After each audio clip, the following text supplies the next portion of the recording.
I want a mother for Christmas. Those 6 whispered words would shatter a widowed cowboy's carefully guarded heart and change 3 lives forever. In the frozen heart of Montana Territory, 1883, where winter claimed more than just the warmth from the air, a little girl's Christmas wish and a schoolteacher's unexpected arrival would prove that sometimes the greatest gifts come wrapped in second chances.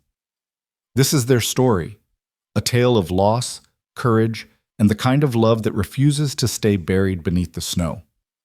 Before we begin, I invite you to stay with me until the very end of this journey. Comment below with the city you're watching from.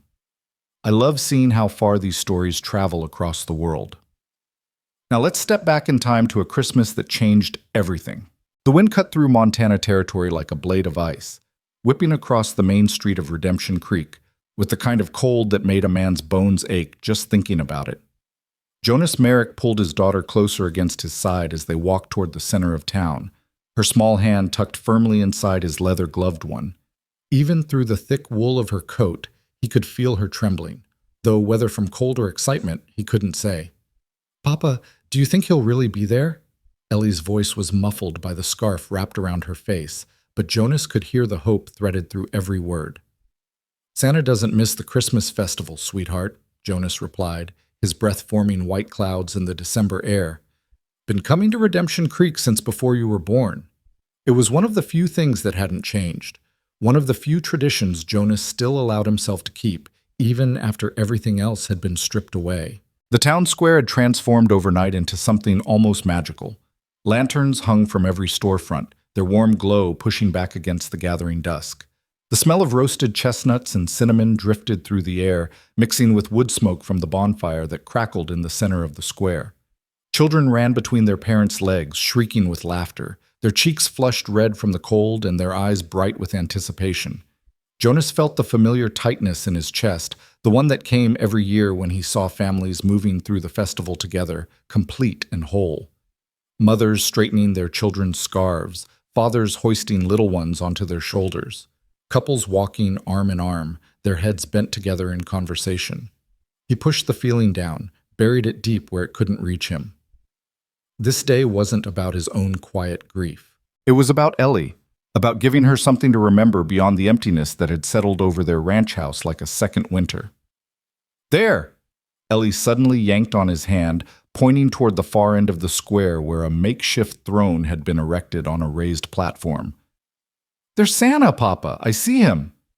Sure enough, there sat old Martin Grayson in his annual role, his genuine white beard requiring no enhancement, his round belly authentic from his wife's excellent cooking. The red suit might have been a bit threadbare in places, but to the children of Redemption Creek, he was as real as Christmas morning. A line of eager youngsters already snaked away from the platform, parents hovering nearby with indulgent smiles. Jonas felt Ellie tugging him forward with surprising strength for such a small thing. "Easy now," he murmured, but he let himself be pulled along. "He's not going anywhere." They took their place at the end of the line, and Jonas found himself studying his daughter's face as she stared ahead with single-minded focus. At 6 years old, Ellie Merrick was the perfect blend of him and her mother, his dark hair and serious eyes, but Sarah's delicate features and stubborn chin. Looking at her sometimes hurt more than Jonas could articulate, like staring directly into the sun until his eyes burned. The line moved slowly forward. Each child took their turn whispering secrets into Santa's ear, their faces solemn with the weight of their wishes.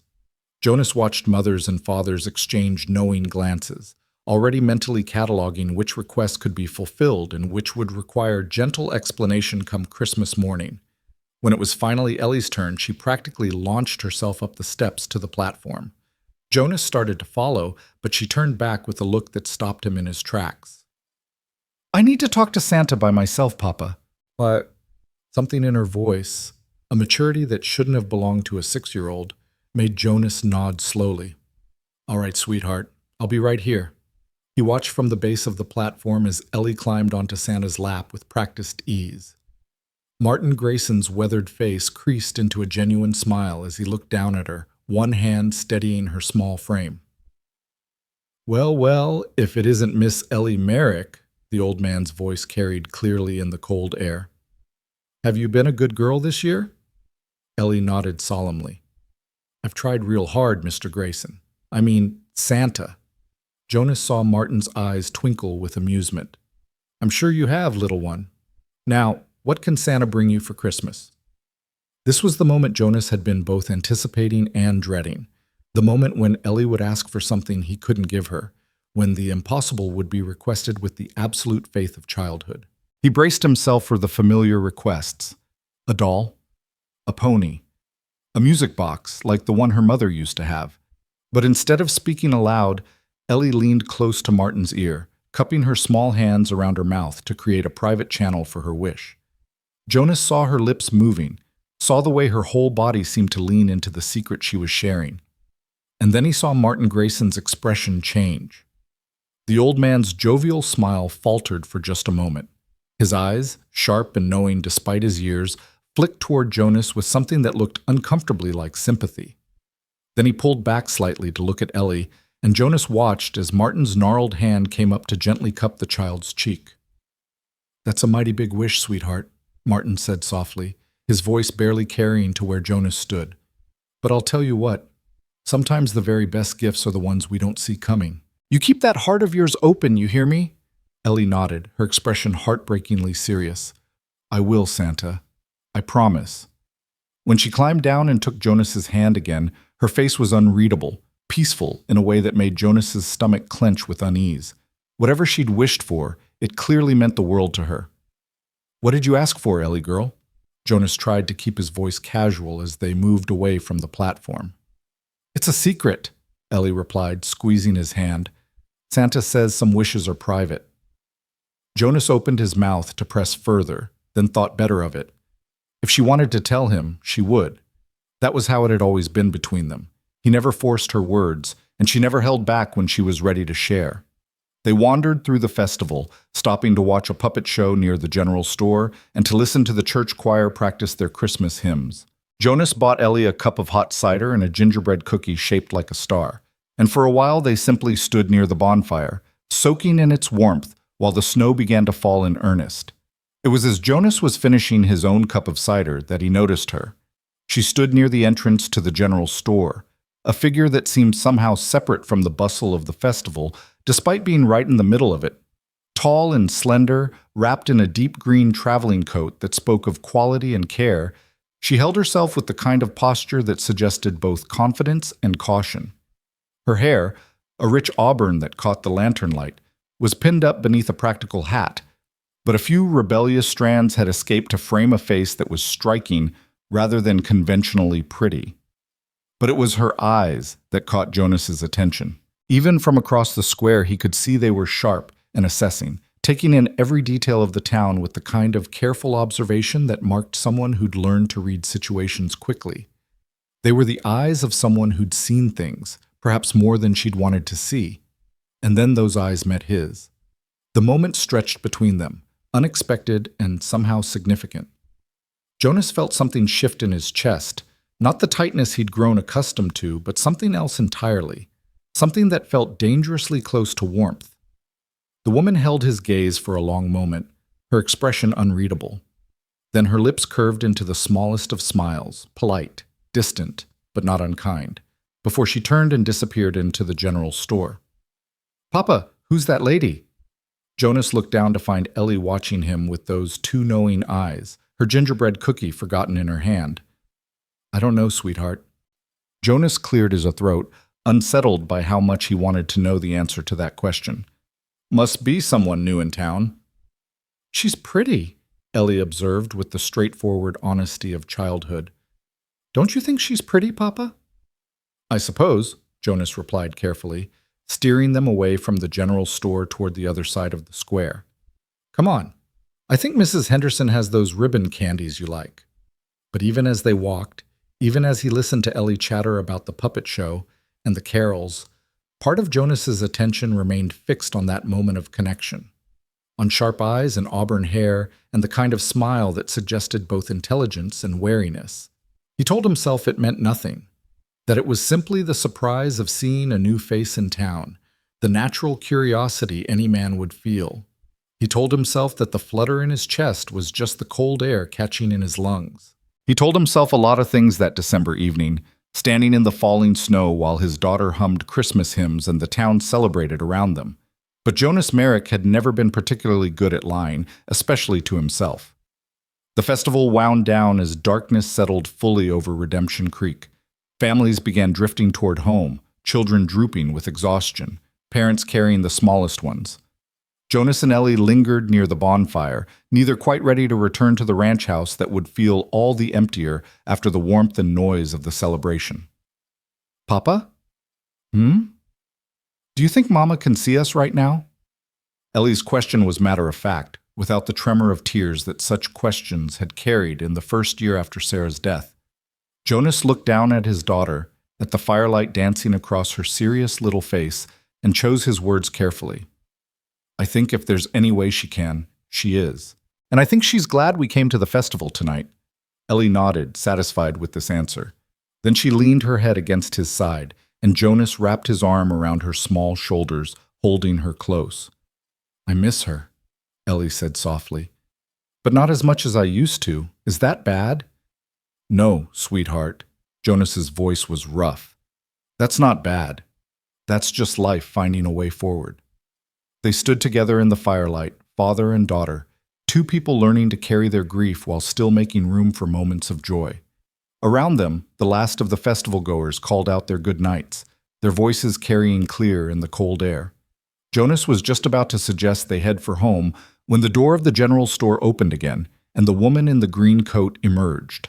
She carried a package wrapped in brown paper, and she moved with the careful precision of someone navigating unfamiliar territory. This time, when their eyes met, Jonas found himself nodding in acknowledgement. The woman paused, seeming to weigh something in her mind, then returned the nod with that same small, careful smile. "Evening," Jonas called out, surprising himself. "Good evening." Her voice carried a hint of East Coast education, Boston maybe, or Philadelphia. Definitely not Montana territory. "Beautiful festival. Best one of the year," Jonas replied, aware of Ellie watching this exchange with keen interest. "New to Redemption Creek?" "I arrived on yesterday's stage." The woman adjusted her grip on her package. "I'm Clara Wynn, the new school teacher." The words landed with unexpected weight. Redemption Creek had been without a proper school teacher for nearly 8 months, ever since old Mr. Patterson had finally retired to live with his daughter in Denver. Jonas had been teaching Ellie himself from the few books they had at the ranch, but he knew it wasn't enough. "Jonas Merrick," he replied, touching the brim of his hat. "This is my daughter, Ellie." "How do you do, Miss Ellie?" Clara Wynn's attention shifted to the little girl, and Jonas saw something in her expression soften slightly. "I'm very well, thank you." Ellie's manners kicked in automatically, the lessons Sarah had insisted upon still holding firm. "Are you really going to be our teacher?" "If all goes according to plan." Clara's smile became more genuine. "Though I'm told the schoolhouse needs some repairs before we can begin classes." "Papa's good at fixing things," Ellie offered before Jonas could respond. "He fixed our whole porch last summer." "Did he now?" Clara's eyes shifted back to Jonas, with a glimmer of what might have been amusement. "That's quite a useful skill in these parts, I imagine." "We make do," Jonas said, feeling oddly self-conscious under her steady gaze. "The schoolhouse needs work, it's true. Some of us men were planning to get together after Christmas, make it right before the new term." "That's very kind." Clara's formality had eased slightly, though she still held herself with that careful distance. "I appreciate the welcome." An awkward silence fell between them, filled with the crackling of the dying bonfire and the distant sound of someone's wagon rattling down the street. Jonas searched for something else to say, some way to extend this unexpected conversation, but the words tangled in his throat. It was Ellie who broke the silence. "Are you staying at Mrs. Henderson's boarding house?" "I am," Clara replied. "Very comfortable, though I'm still getting used to the cold. Boston winters are nothing compared to this." "Boston?" Ellie's eyes widened. "That's so far away. Why did you come all the way to Montana?" "Ellie," Jonas warned gently, but Clara held up a hand. "It's a fair question." She looked at Ellie with an expression Jonas couldn't quite read. "I wanted a fresh start, Miss Ellie. Sometimes people need to leave one place behind to find where they really belong. There was something in her voice, a carefully controlled emotion that suggested Clara Wynne had her own stories, her own griefs hidden beneath that polished exterior. Jonas recognized it because he carried the same weight himself. "Well," Jonas said when the silence threatened to stretch too long, "we should let you get back to Mrs. Henderson's before the snow gets worse. It was a pleasure meeting you, Miss Wynne." "The pleasure was mine, Mr. Merrick. Miss Ellie." Clara nodded to them both, then turned to navigate the increasingly snow-covered street toward the boarding house. Jonas watched her go, noting the straight line of her back, the careful way she stepped over the patches of ice. She moved like someone who'd learned to be self-reliant, to trust only herself in a world that had perhaps proven untrustworthy. "I like her, Papa," Ellie announced once Clara was out of earshot. "You just met her, sweetheart." "I know." Ellie's hand found his again as they finally turned toward home. "But she's got kind eyes, like she understands things." Jonas didn't respond, but as they walked toward where he'd left their wagon, he found himself thinking about kind eyes and careful smiles, and the way a complete stranger could make something shift in a heart he'd thought was frozen solid. The ride back to the ranch was quiet, Ellie dozing against his side while Jonas guided their horse through the falling snow. The Merrick Ranch sat 5 miles outside of town, a modest spread that had been in Jonas's family for 2 generations. The house itself was solid, built by his father to withstand Montana winters, but it had felt cavernous and empty since Sarah's death. Jonas had tried to fill it with work, with the endless demands of running a ranch single-handed while caring for a young daughter. He tried to make it feel like home again, but some nights when he sat by the fire after tucking Ellie into bed, he could hear the silence pressing in from all sides, reminding him of everything he'd lost. Tonight, though, as he carried a sleeping Ellie inside and laid her gently in her bed, something felt different. There was a flutter of something in his chest that he hadn't felt in 3 long years, something that felt dangerously close to possibility. He stood in Ellie's doorway for a long moment, watching her sleep, thinking about Christmas wishes and new school teachers and the way a single conversation could crack open a door he'd thought he'd sealed shut forever. "What did you wish for, Ellie girl?" he whispered into the darkness. "What secret did you tell Santa?" But his daughter slept on, her face peaceful, her hand tucked under her cheek the way Sarah used to sleep. Jonas moved to his own room, the larger bedroom he'd shared with his wife, and stood at the window looking out over the snow-covered valley.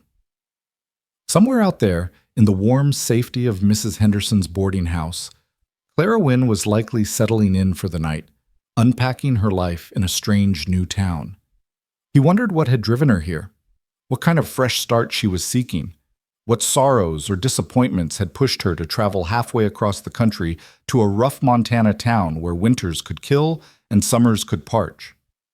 He wondered, and then he forced himself to stop wondering, because wondering led to hoping, and hoping led to wanting, and wanting things he couldn't have had brought Jonas Merrick nothing but pain. Better to keep his head down, his heart closed, his focus on the only thing that mattered, raising his daughter and keeping their small family of 2 moving forward through the seasons. But even as he told himself these familiar truths, even as he climbed into bed and pulled the quilts up against the cold, Jonas couldn't quite shake the memory of sharp eyes meeting his across a snowy town square. He couldn't quite forget the way his heart had responded to that single, careful smile. And somewhere in the house, tucked safe in her bed, Ellie Merrick slept with a secret wish folded close to her heart, a wish that would change everything, if only her father could find the courage to let it. The snow fell steadily through the night, blanketing Redemption Creek and the surrounding valley in a fresh layer of white. It covered the festival grounds, silencing the last echoes of celebration. It gathered on windowsills and doorsteps, promising a cold but beautiful Christmas morning, and in 3 different places, a ranch house on the valley's edge, a room in Mrs. Henderson's boarding house, and the private thoughts of a man who'd forgotten how to hope.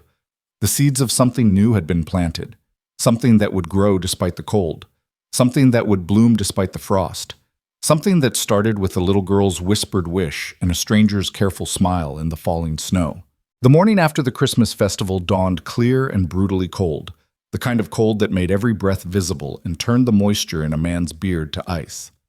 Jonas was up before sunrise, as always, moving through the morning chores with practiced efficiency. He fed the horses, checked the cattle in the near pasture, and split enough wood to keep the stove burning through another frigid day. Ellie appeared in the kitchen doorway just as he was frying eggs, her dark hair wild from sleep, still wearing the nightgown Sarah had sewn for her 2 Christmases ago. The hem was getting short now. His daughter was growing faster than he could quite believe. "Morning, Papa," she said, climbing into her chair at the table. "Morning, sweetheart. Sleep well?" "Uh-huh." Ellie watched him dish eggs onto their plates with the quiet attention she gave everything. "Papa, do you think Miss Wynne knows how to ice skate?" Jonas paused with the spatula halfway to her plate. "I have no idea. Why do you ask?" "Just wondering." Ellie's tone was too casual, the way it got when she was working up to something. "Miller's Pond is probably frozen solid by now. We could go skating this week."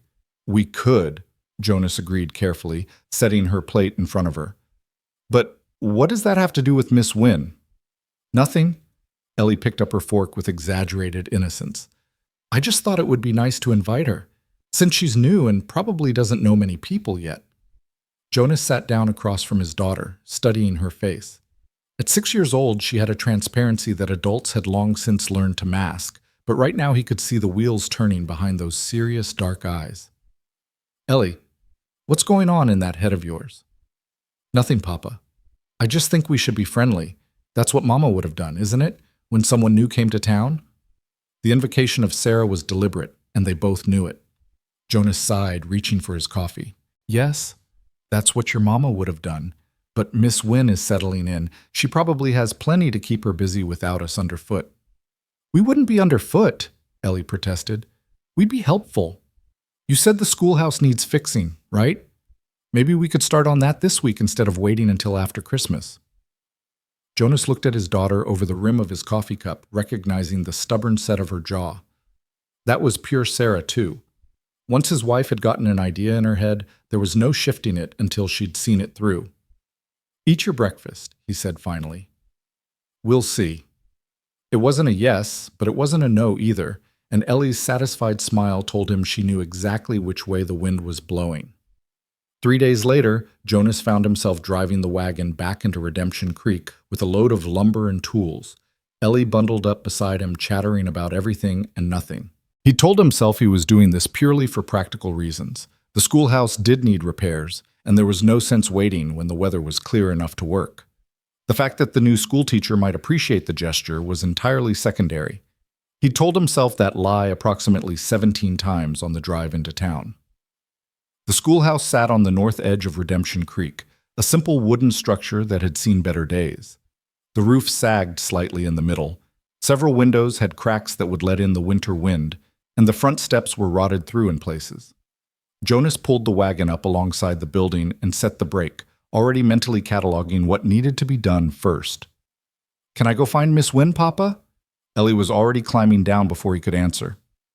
"Stay where I can see you," Jonas called after her, but she was already running toward the center of town, her braids flying behind her.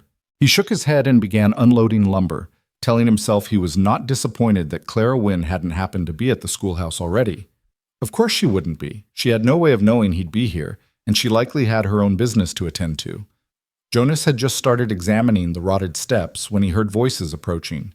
Ellie's bright chatter, and then another voice, cultured, measured, distinctly Eastern. "And Papa brought all the wood and everything. He says we can fix it up real nice before Christmas." "That's very ambitious," Clara Wynne replied, amusement coloring her tone. "These repairs look quite extensive." Jonas straightened up, wiping his hands on his work pants, and turned to find Ellie towing Clara toward the schoolhouse, like a prize she'd won at the fair. The teacher wore a practical dark blue dress today, a heavy shawl wrapped around her shoulders, and her auburn hair was pulled back in a severe knot. But her eyes, those sharp, assessing eyes, were warm as they looked at his daughter. Then they shifted to Jonas, and he saw something flicker there. Surprise, perhaps? Or maybe the same uneasy awareness that had been dogging him since the festival. "Mr. Merrick," Clara said, stopping a polite distance away. "This is unexpected." "Miss Wynne," Jonas touched his hat brim. Figured there was no sense waiting to get started on the repairs. Weather's clear enough to work, and Ellie's been after me to do something useful with our time." "I see." Clara's lips curved slightly. "And are you always so easily influenced by a 6-year-old?" "When she makes good sense, usually." Jonas found himself almost smiling back.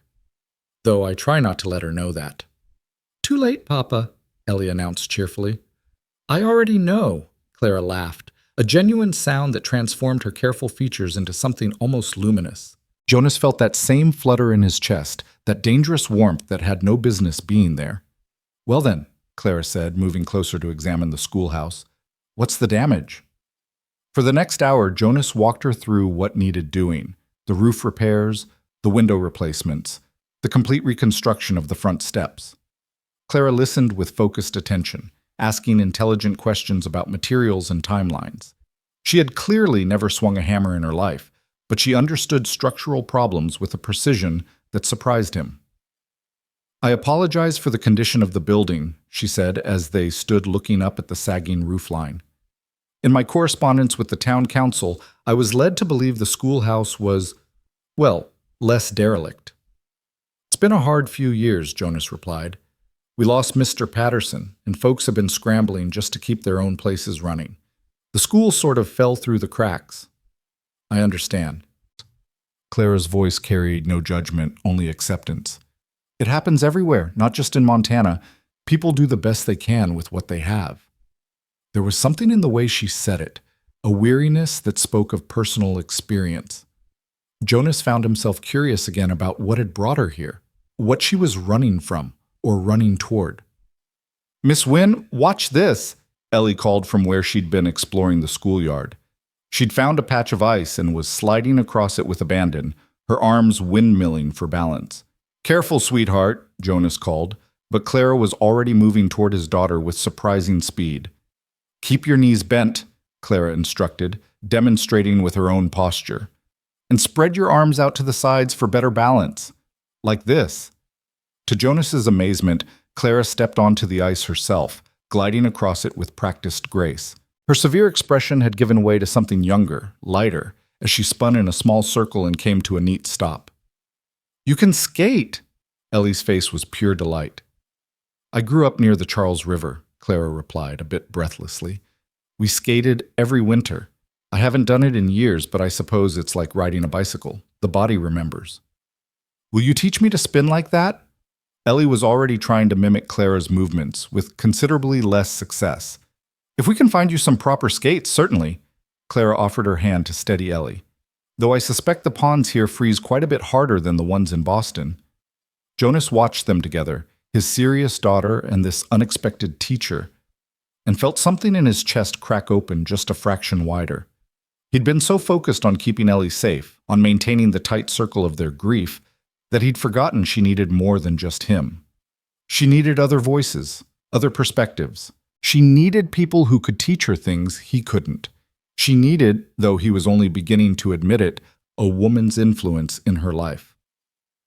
"Mr. Merrick?" Jonas realized Clara was looking at him expectantly, and he'd completely missed whatever she'd said. "Sorry, wool gathering," he said. "What was that?" "I was asking if you'd like some help with the repairs.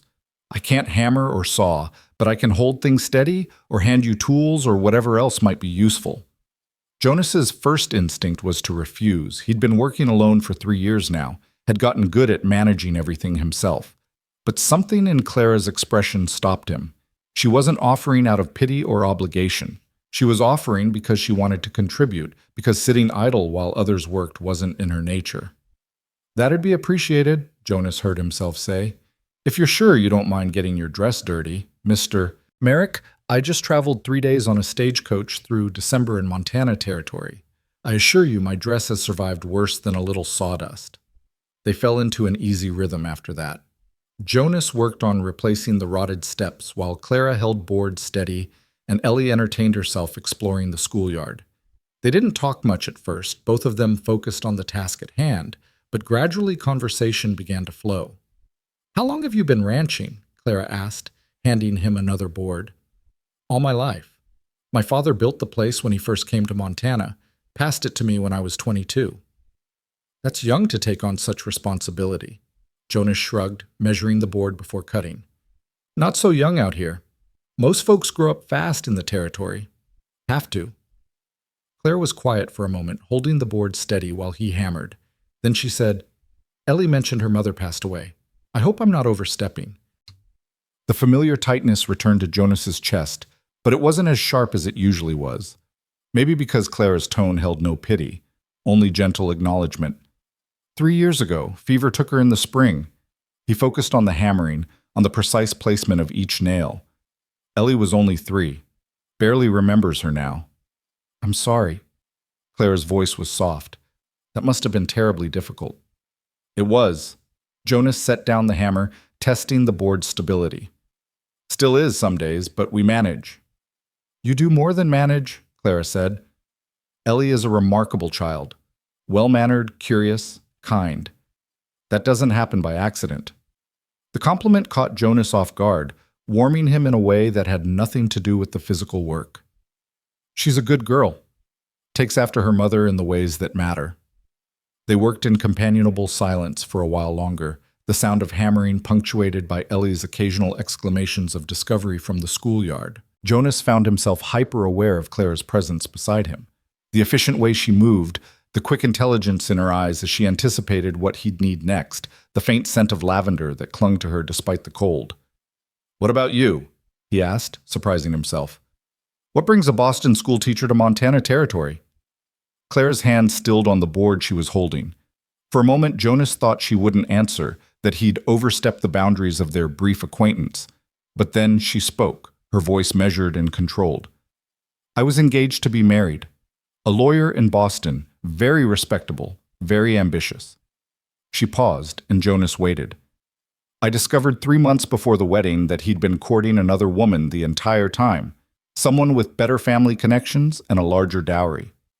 Jonas felt a surge of anger on her behalf. That's humiliating? Clara supplied, her tone dry. Yes, it was, but also clarifying.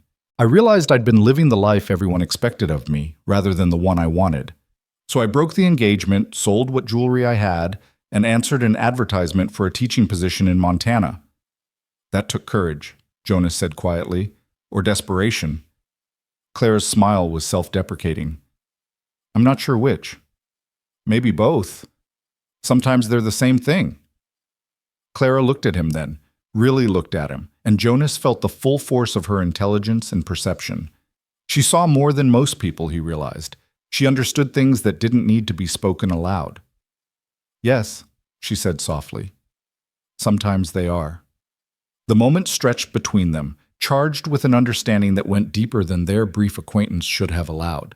Jonas found himself wanting to tell her things, about Sarah, about the loneliness of the ranch house, about the fear that he was failing Ellie by keeping her so isolated from the world. But before he could find the words, Ellie came running over, her face flushed with cold and excitement. Papa, Miss Wynne, come look what I found!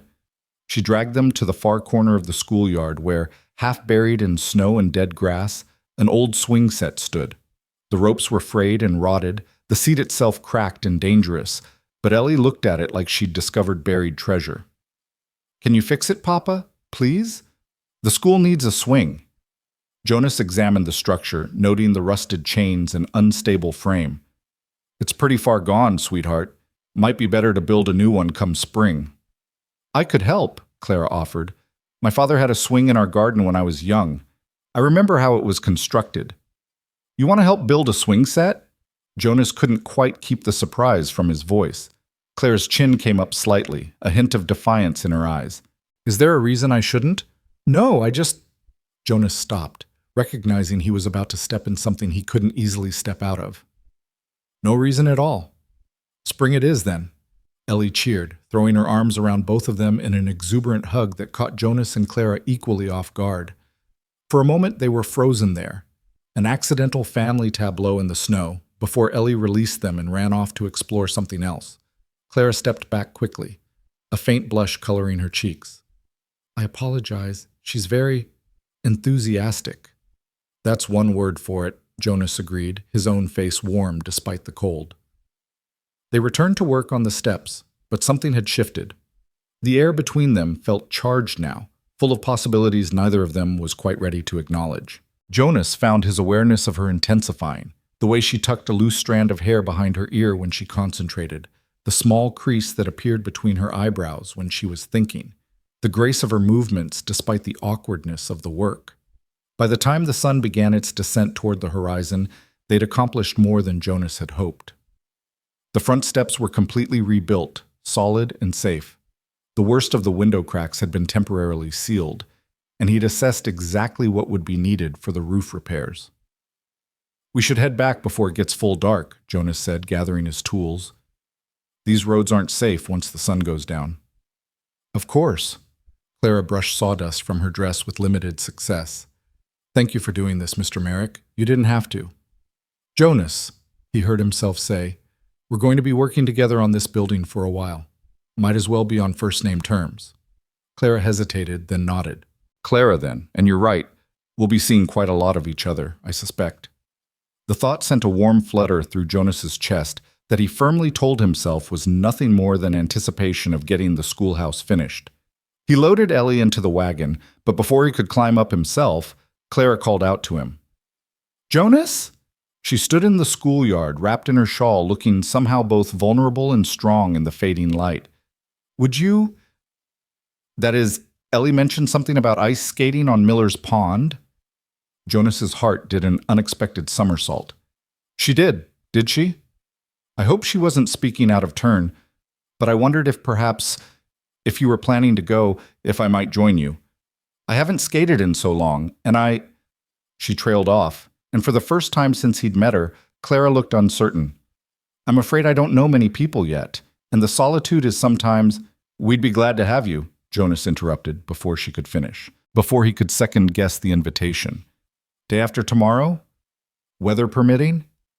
Clara's smile was like sunrise, slow, warm, and absolutely transforming.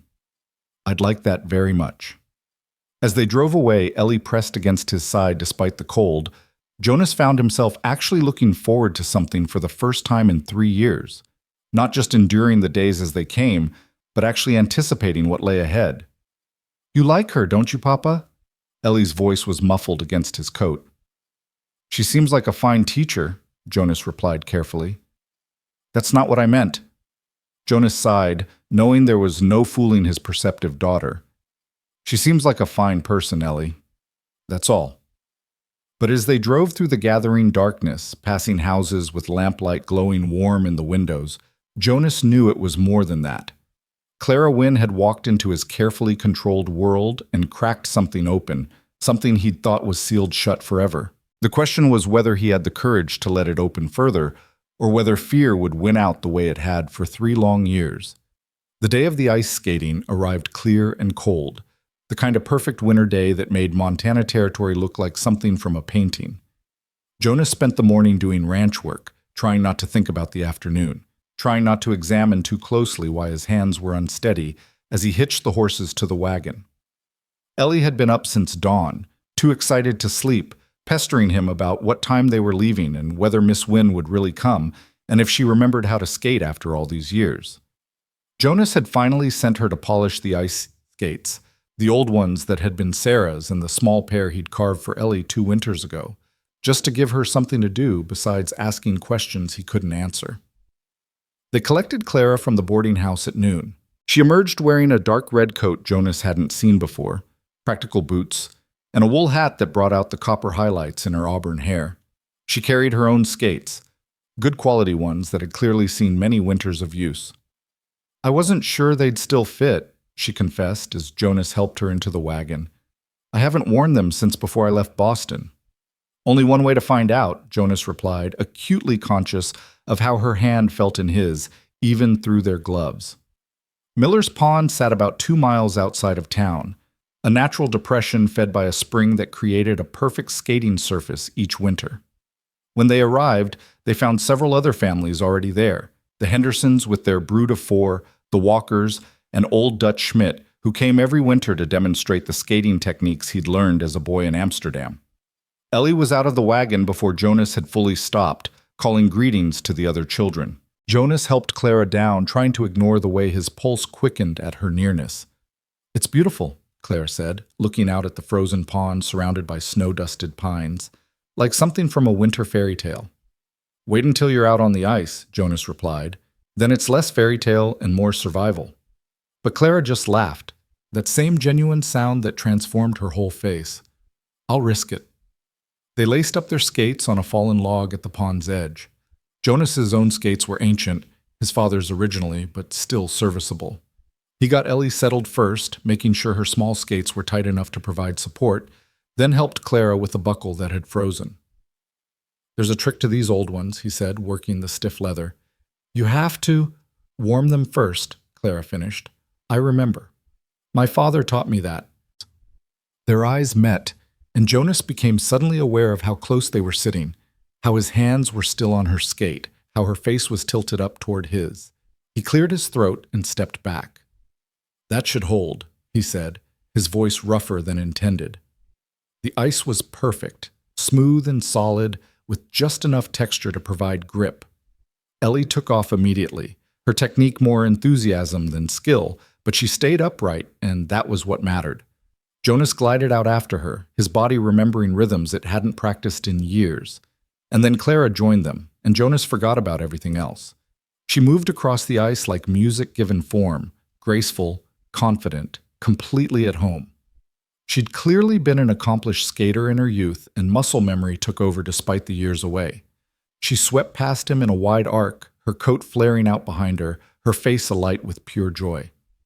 You didn't mention you were an expert, Jonas called out, skating after her. I'm rusty, Clara protested, but she was smiling. Give me a few minutes and I'll probably fall flat on my face. She didn't fall. If anything, she grew more confident as she warmed up, attempting spins and turns that drew appreciative comments from the other skaters. Ellie was mesmerized, following Clara around the pond like a devoted pupil, trying to copy her movements. Jonas contented himself with simply watching them, his daughter and this unexpected woman who'd entered their lives just days ago. He saw how patient Clara was with Ellie's questions, how she broke down complex movements into simple steps a 6-year-old could manage. He saw how she encouraged without coddling, pushed without overwhelming. He saw how Ellie bloomed under that attention, growing bolder and more confident with each circuit around the pond. She's a natural teacher, isn't she? Jonas turned to find Martha Henderson skating up beside him, her round face pink from cold and exertion. Seems to be, Jonas agreed. Good thing, too. This town's needed a proper school for far too long. Martha paused, then added with studied casualness, She's pretty, too. And single, I understand. Jonas gave his neighbor a warning look. Martha. I'm just saying. Martha held up her hands in mock surrender. It's been 3 years, Jonas. Sarah wouldn't want you to be alone forever. I'm not alone. I have Ellie. That's not the same thing, and you know it. Martha's voice gentled. That little girl needs a mother. And you need... What I need, Jonas interrupted firmly, is to keep focused on getting through each day. That's all I can handle right now. But even as he said it, his eyes tracked back to Clara, who was showing Ellie how to skate backwards. And Martha, damn her, noticed. Uh-huh, she said knowingly. Just getting through each day, that's all. She skated away before Jonas could respond, leaving him alone with thoughts he didn't want to examine too closely. The afternoon wore on. The sun hung low in the winter sky, painting everything gold and pink. One by one, families began packing up, heading home before the temperature dropped with nightfall. But Jonas found himself reluctant to leave, reluctant to break the spell of this perfect day. Ellie, exhausted from hours of skating, had fallen asleep wrapped in blankets in the wagon. Clara sat beside Jonas on the fallen log, unlacing her skates, her cheeks flushed from exercise and cold. Thank you for inviting me, she said quietly. I can't remember the last time I enjoyed myself so much. Thank Ellie. It was her idea. Jonas worked on his own skates, focusing on the buckles to avoid looking at Clara's face. Was it really? Clara's tone suggested she wasn't fooled. Well, thank you for agreeing to it then. They sat in comfortable silence for a moment, the only sounds the distant voices of the last families leaving and the whisper of wind through the pines. Jonas, Clara said finally, can I ask you something? Depends on what it is. Why didn't you remarry? In 3 years, surely there must have been women who... She stopped, seeming to realize she'd overstepped. I'm sorry. That's far too personal. Jonas should have agreed, should have shut down the conversation. Instead, he found himself answering with an honesty that surprised him. Because I was scared, he said simply. Scared of losing someone again. Scared of letting Ellie get attached and then having that person leave. Scared that what Sarah and I had was the only chance I'd ever get at that kind of love, and anything else would just be settling. Clara was quiet, absorbing this. Then she said, That's not living, though. That's just existing. There's a difference. Is there? Jonas finally looked at her, found her watching him with those sharp, understanding eyes. Seems to me existing is safer, less chance of getting your heart torn out again. Safer, yes, but also lonelier. Clara held his gaze. Trust me, I know. I spent 2 years after my engagement ended telling myself I was better off alone, that trusting someone again would just lead to more pain. But then I realized I was so busy protecting myself that I'd stopped actually living my life. So you came to Montana. So I came to Montana, Clara confirmed. To teach, yes, but also to remember how to be open to possibilities, to stop letting fear make all my decisions for me. Jonas wanted to argue, wanted to defend his careful control, his protective walls. But sitting there in the fading light, watching Clara's face, he couldn't quite find the words. Fear isn't the same as being broken, Clara said softly. It's just fear, and we can choose whether to let it rule us or whether to push past it. Before Jonas could respond, Ellie's sleepy voice called from the wagon. Papa, are we going home now? The moment broke. Jonas stood, offering his hand to help Clara up. She took it, and for just a second, neither of them let go. They stood there, hands clasped, something unspoken flowing between them. Then Clara squeezed gently and released him, moving to gather her things. Jonas watched her, his mind spinning, his carefully constructed defenses cracking wider with every moment he spent in her presence. The drive back to town was quiet, Ellie dozing between them, the horses finding their own way through familiar roads. When they reached the boarding house, Jonas helped Clara down, acutely aware of how natural it felt to have his hands on her waist, how right it seemed to have her close. Same time tomorrow? The words were out before Jonas could stop them. For working on the schoolhouse, I mean. Clara smiled, and it was like the sun coming out from behind clouds. I'd like that. Very much. She went inside and Jonas climbed back into the wagon, his heart pounding like he'd run a mile. Ellie stirred, blinking up at him sleepily. Papa? Yes, sweetheart? I think my Christmas wish might be coming true. Jonas looked down at his daughter, at her peaceful, knowing smile, and felt something shift in his chest, something that felt terrifyingly like hope. Maybe so, Ellie girl, he whispered. Maybe so. The days leading up to Christmas fell into a rhythm that Jonas hadn't experienced in 3 years, a rhythm that included more than just survival and solitude. Each morning he'd complete the ranch work, then drive into town with Ellie to continue repairs on the schoolhouse. And each day, Clara would be there waiting, her sleeves rolled up despite the cold, ready to help in whatever way she could. They worked well together, Jonas discovered. Clara had a quick mind that grasped structural problems intuitively, and though she lacked physical strength, she made up for it with clever solutions and tireless determination. She also had a way of making even tedious work feel lighter, filling the hours with stories from her Boston childhood and questions about life in Montana territory. Tell me about the ranch, she said one afternoon as they replaced a section of damaged roofing. Jonas was balanced on a ladder while Clara handed up supplies from below. Ellie mentioned you have cattle. Some, Jonas replied, hammering a shingle into place. Not as many as we used to. Had to sell off a good portion of the herd after Sarah died. Couldn't manage the full spread alone. That must have been difficult. It was necessary. Jonas reached for another shingle. Ranch that size needs at least 3 working men. I had to make choices. Clara was quiet for a moment, then said, Do you ever think about expanding again? Now that Ellie's older and you've had time to establish routines? Jonas paused in his hammering, considering the question. The truth was, he'd been so focused on simply maintaining what he had that he'd stopped thinking about growth, about future possibilities. His world had contracted to the size of his grief, and he'd accepted that contraction as permanent. Haven't thought much about it, he admitted. Seemed easier to just keep things manageable. Manageable, Claire repeated thoughtfully. Or safe?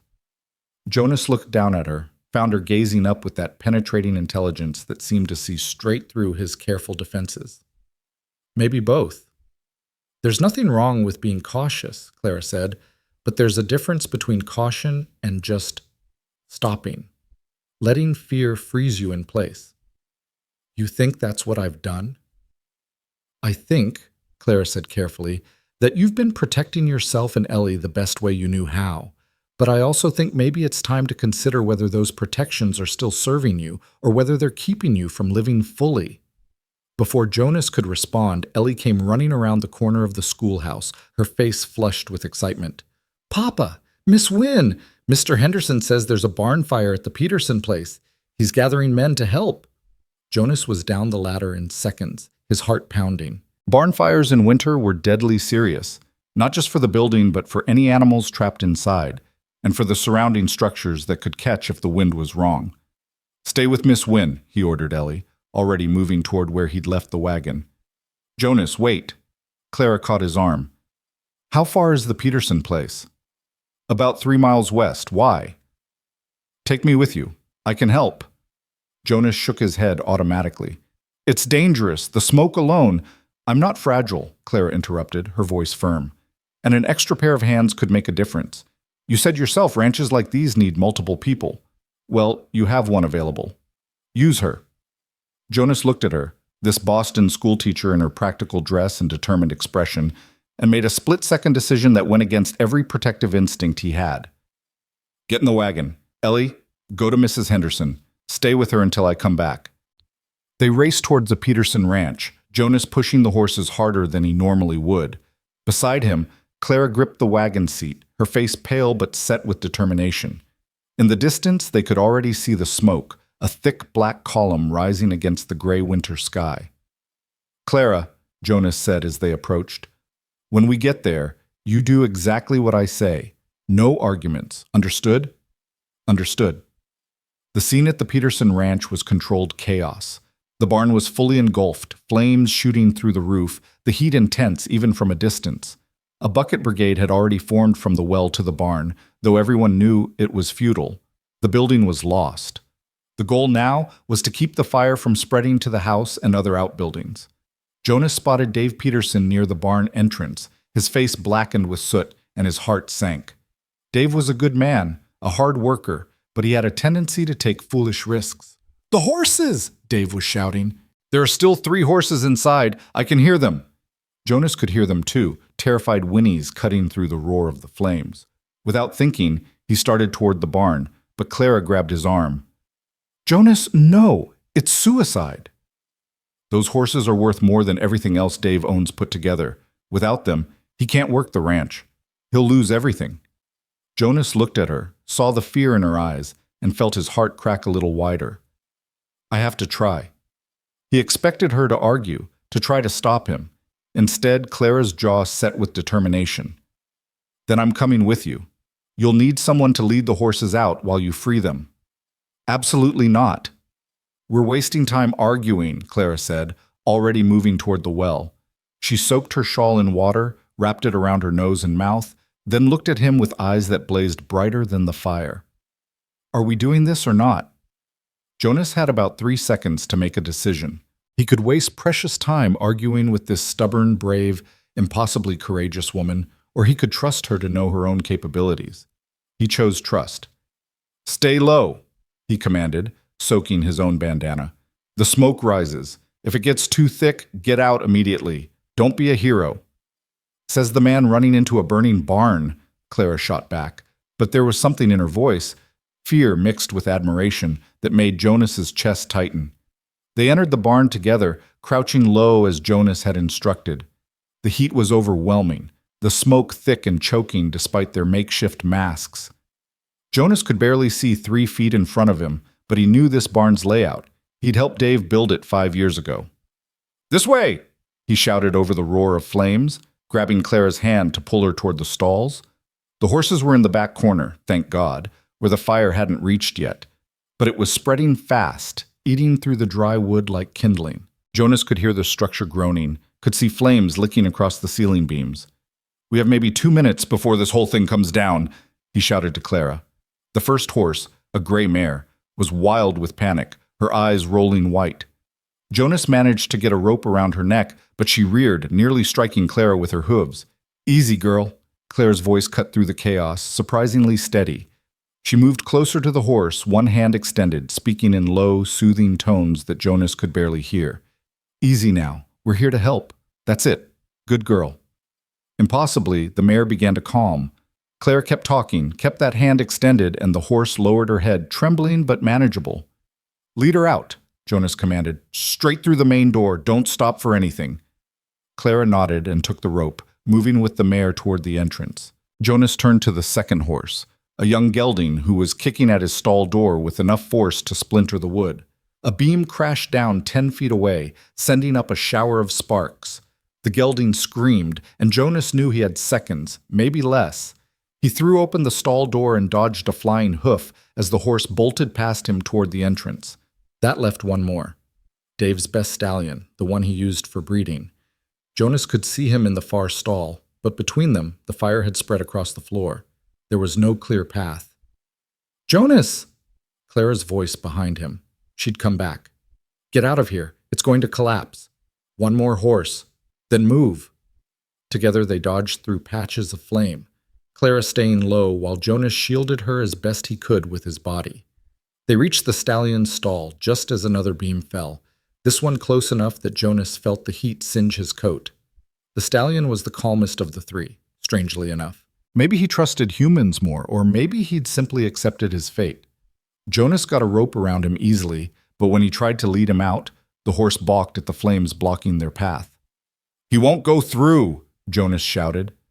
Clara was beside the horse in an instant, her hand on his neck, her voice in his ear. Jonas couldn't hear what she was saying, but whatever it was, it worked. The stallion lowered his head, and Clara began to lead him forward. They made it halfway to the door when the roof began to give way. Jonas heard the groan of wood, saw the way the remaining beams bowed inward, and knew they had maybe 3 seconds. He grabbed Clara around the waist with one arm, kept his grip on the stallion's rope with the other, and ran. They burst through the barn door just as the roof collapsed behind them with a sound like thunder. The force of the implosion sent them sprawling into the snow, the stallion rearing and yanking the rope from Jonas's hands as he fled toward the safety of the pasture. For a long moment, Jonas just lay there in the snow, his lungs burning, his heart pounding so hard he thought it might break through his chest. Then he became aware of Clara beneath him, where he'd instinctively shielded her from the falling debris. "Clara," his voice was raw from smoke. "Clara, are you hurt?" She coughed, her whole body shaking, but when she spoke her voice was steady. "I'm fine. You?" Jonas pushed himself up, checking her over with frantic hands even as she protested. Her face was blackened with soot, her dress singed in places, but she appeared uninjured. Relief flooded through him so intense it was almost painful. "You crazy, brave, impossible woman," he said, his hands framing her face. "You could have been killed." "So could you," Clara replied, her own hands coming up to grip his wrists. "But we weren't. We saved them, Jonas, all 3 horses." Around them, the bucket brigade had given up on the barn and was focusing on keeping the nearby structures wet. Dave Peterson was checking over his horses, tears streaming down his sooty face. Someone was cheering, but Jonas barely noticed any of it. All he could see was Clara, soot-stained and magnificent, her eyes bright with adrenaline and triumph, her face tilted up toward his. "You were incredible in there," he said quietly, his thumbs stroking her cheeks, unable to stop touching her, to confirm she was real and whole and safe. "The way you handled those horses, the way you stayed calm." "I was terrified," Clara admitted. "But you needed help, and I wasn't going to let you go in there alone." "Why?" The question came out rougher than Jonas intended. "Why would you risk yourself like that? You barely know me, barely know this town." "Because it mattered," Clara said simply. "Because you mattered. Because sometimes the right thing to do is scary, and we do it anyway." Jonas became suddenly aware of how close they were, how his hands still cradled her face, how her fingers still gripped his wrists. how the entire town was probably watching them. He should pull away, should step back, should remember all the reasons this was complicated and dangerous and too fast. Instead, he found himself leaning closer. "Jonas," Clara whispered, her eyes searching his face. "Tell me to stop," he said, his voice barely audible over the crackle of the dying fire. "Tell me this is too soon, too much, and I'll step back." Clara's hand slid from his wrist to his face, mirroring his own gesture. "I don't want you to stop." He kissed her there in the snow, surrounded by smoke and chaos, in front of half the town. It was gentle and fierce all at once, tasting of soot and desperation, and something that felt terrifyingly like hope. Clara kissed him back with equal intensity, her fingers threading through his hair, and Jonas felt 3 years of carefully constructed walls crumble to dust. When they finally pulled apart, both breathing hard, Jonas rested his forehead against hers. "I'm scared," he admitted. Terrified, actually. Of this, of what it means, of losing someone again. "I know," Clara said softly. "I'm scared too. But Jonas, fear isn't the same as being broken. It's just fear. And we get to choose whether it rules us or whether we push past it." Her own words spoken back to him. Jonas let out a shaky laugh. "When did you get so wise?" "I've always been wise," Clara replied, a smile in her voice. "You just weren't paying attention." Someone cleared their throat loudly, and Jonas looked up to find Dave Peterson standing a few feet away, grinning despite the destruction of his barn. "Don't mean to interrupt," Dave said, his eyes twinkling, "but I figure I owe you to a debt I can never repay. Those horses, Jonas, you know what they mean to my operation." "Just glad we got them out," Jonas replied, finally stepping back from Clara, though he kept hold of her hand. "How's the house?" "Untouched, thanks to the bucket brigade. We'll rebuild the barn come spring." Dave's grin widened. "And it looks like you might be rebuilding a few things yourself." Jonas felt heat rise to his face that had nothing to do with the fire. Clara squeezed his hand, and when he looked at her, she was smiling too, a bit embarrassed but not ashamed. The ride back to town was quiet, both of them processing what had happened, both the fire and what had happened between them. Jonas's hands were steady on the reins, but inside, his emotions were in turmoil. 3 years of grief and fear and careful control, and one brave woman had broken through all of it in the space of weeks. "Jonas," Clara said as they approached town, "what happens now?" It was a fair question. They'd crossed a line back there in the snow, and there was no one crossing it. The whole town would be talking by nightfall. Ellie would have questions. Everything would change. "I don't know," Jonas admitted. "I haven't thought past keeping you alive for the next 5 minutes." Clara laughed, and the sound loosened something in Jonas's chest. "Well, I'm alive. So what now?" Jonas pulled the wagon to a stop just outside town, turning to face her fully. In the fading afternoon light, with soot still smudging her face and her hair coming loose from its pins, Clara Wynne was the most beautiful thing he'd ever seen. "Now I ask if I can court you properly," he said. "If you're willing to take a chance on a widowed rancher with a young daughter and more fear than sense."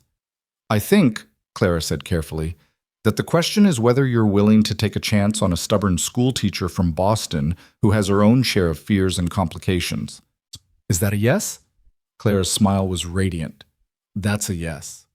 They completed the drive into town with clasped hands, and when Jonas helped Clara down at the boarding house, he held on a moment longer than necessary. "Tomorrow?" he asked. "Christmas Eve dinner at the ranch? I know it's fast, but Ellie would love to have you, and I—" He stopped, fumbling for words. "I'd like you to be there." Clara's eyes softened. "I'd be honored. What time should I arrive?" 3 o'clock? Gives you time to settle in after whatever preparations you need to do." 3 o'clock? Clara confirmed. Then, with a glance around to ensure they weren't being observed too closely, she rose on her toes and pressed a quick kiss to his cheek. "Thank you, Jonas. For today. For all of it." She disappeared into the boarding house before Jonas could respond, leaving him standing beside the wagon with a hand pressed to his cheek and a heart that felt like it might burst. Ellie was waiting at the Hendersons, practically vibrating with anxiety, until Jonas walked through the door. She threw herself at him, with enough force to nearly knock him over. Papa, Mrs. Henderson said there was a fire and you went inside and I'm fine, sweetheart. Jonas held her close, breathing in the familiar scent of her hair, letting her solid presence ground him. Everything's fine. Is Miss Wynne okay? Did she go with you? Mrs. Henderson said she saw Miss Wynne in the wagon. Miss Wynne is fine too. Jonas pulled back to look at his daughter's worried face. More than fine. She was very brave today. She helped save the horses? She did. Ellie's face transformed from worry to wonder. She's amazing, isn't she, Papa? Jonas thought about Clara moving through fire and smoke with steady determination, about her calming, terrified horses with nothing but her voice, about the way she'd kissed him in the snow like she'd been waiting her whole life to do it. Yeah, Ellie girl, he said softly. She really is. Later that evening, after Ellie was asleep and Jonas sat alone by the fire, he finally allowed himself to fully process what had happened. Not just the fire, though that had been terrifying enough, but the shift that had occurred in his own heart. For 3 years, he'd been frozen, locked in a winter of his own making. He'd convinced himself it was for Ellie's sake, to protect her from more loss.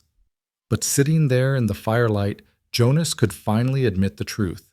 He'd been protecting himself, keeping everyone at arm's length so he'd never have to risk his heart again. And then Clara Wynne had arrived on a stage from Boston, all sharp intelligence and hidden vulnerability, and she'd melted something Jonas thought was frozen solid. She'd shown him that courage wasn't the absence of fear, it was acting despite the fear. Walking into burning barns, opening closed hearts, taking chances on new beginnings. Jonas stood and moved to the window, looking out over the snow-covered valley. Somewhere in town, Clara was probably doing the same thing, processing her own fears and possibilities. Tomorrow was Christmas Eve. Tomorrow Clara would come to the ranch, would share a meal with him and Ellie, would become part of their small family circle in a way that felt both terrifying and inevitable. Jonas pressed his hand against the cold glass, watching his breath fog the window. I'm going to try, Sarah, he whispered to the night, to the memory of his first wife, to the ghost of his former life. I'm going to try to move forward. I hope that's okay. The only answer was the wind sighing through the pines and the crackle of the fire behind him.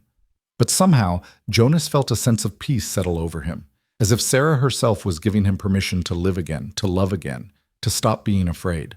He went to bed that night with smoke still clinging to his clothes and Clara's kiss still burning on his lips. And for the first time in 3 years, Jonas Merrick fell asleep with something that felt remarkably like hope warming his chest. The next morning dawned clear and cold, Christmas Eve, with all its promise and possibility. Jonas was up early, nervous energy driving him through the chores faster than usual.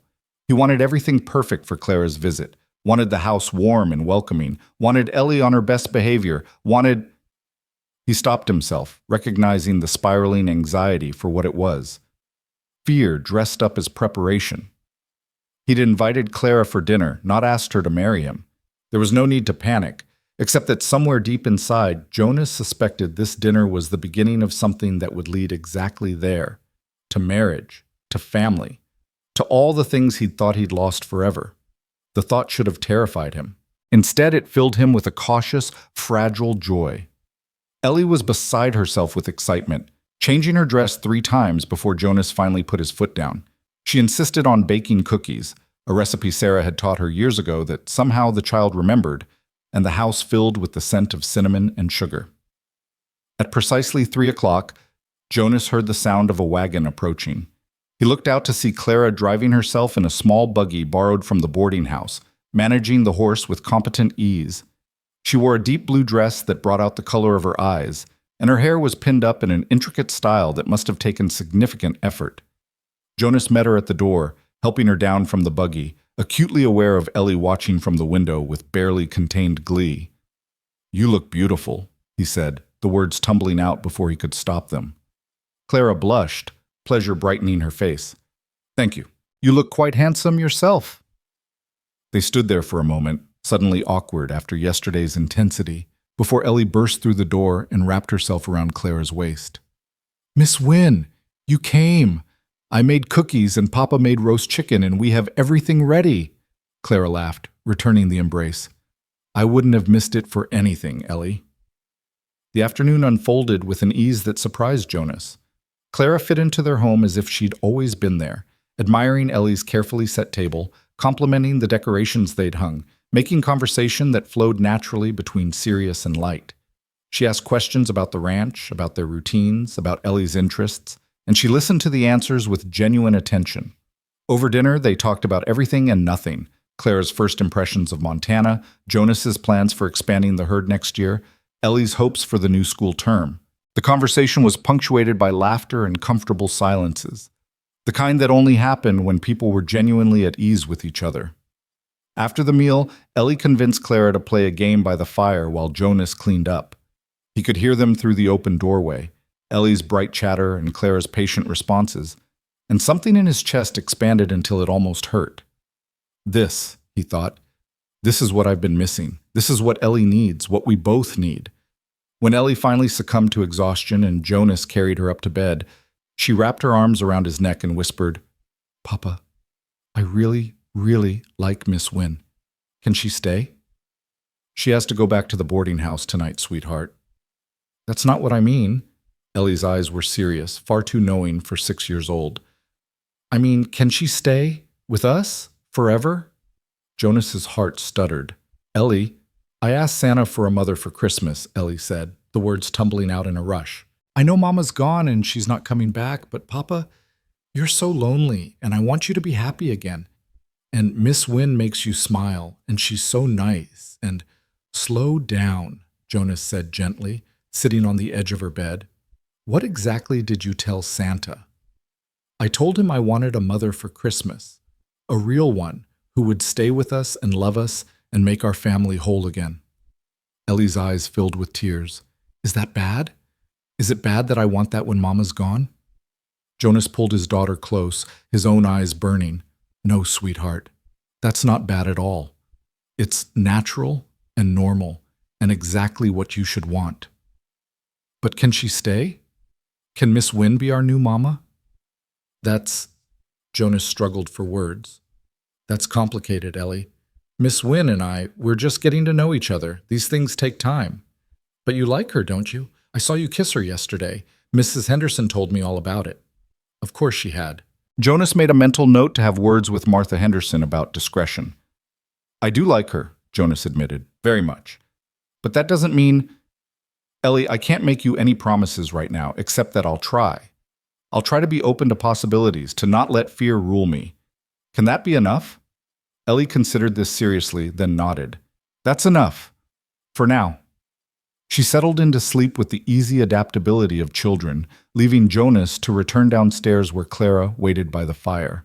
She'd been looking at the photographs on the mantel, Jonas and Sarah on their wedding day, a family portrait taken just months before Sarah's death. She was beautiful, Clara said softly as Jonas approached. Ellie looks just like her. She does. Jonas stood beside Clara, looking at his late wife's face. Sometimes it hurts to see it. Other times, it's a comfort. Clara was quiet for a moment, then asked, Do you still love her? The question could have been accusatory, jealous, but Clara's tone held only genuine curiosity. Jonas considered his answer carefully. Part of me always will, he said honestly. She was my first love, the mother of my child, but the sharp pain of losing her, that's faded. What's left is gratitude, I suppose. For the years we had, the life we built, the daughter she gave me. That's beautiful, Clara said. And healthy. I'd worry if you felt nothing at all. Jonas turned to face her fully. And you? The man in Boston. Do you still carry feelings for him? Anger, mostly, Clara admitted with a rueful smile. An embarrassment that I didn't see as deception sooner. But love?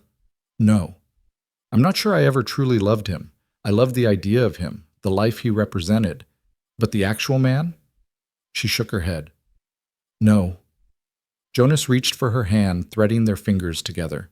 Clara, there's something I need to tell you, something Ellie just revealed. He explained about Ellie's wish to Santa. Watching Clara's expression shift from surprise to understanding, to something that looked almost like longing.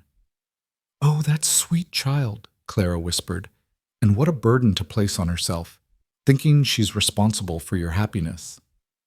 "She's not wrong, though," Jonas said. "I have been lonely, and you do make me smile.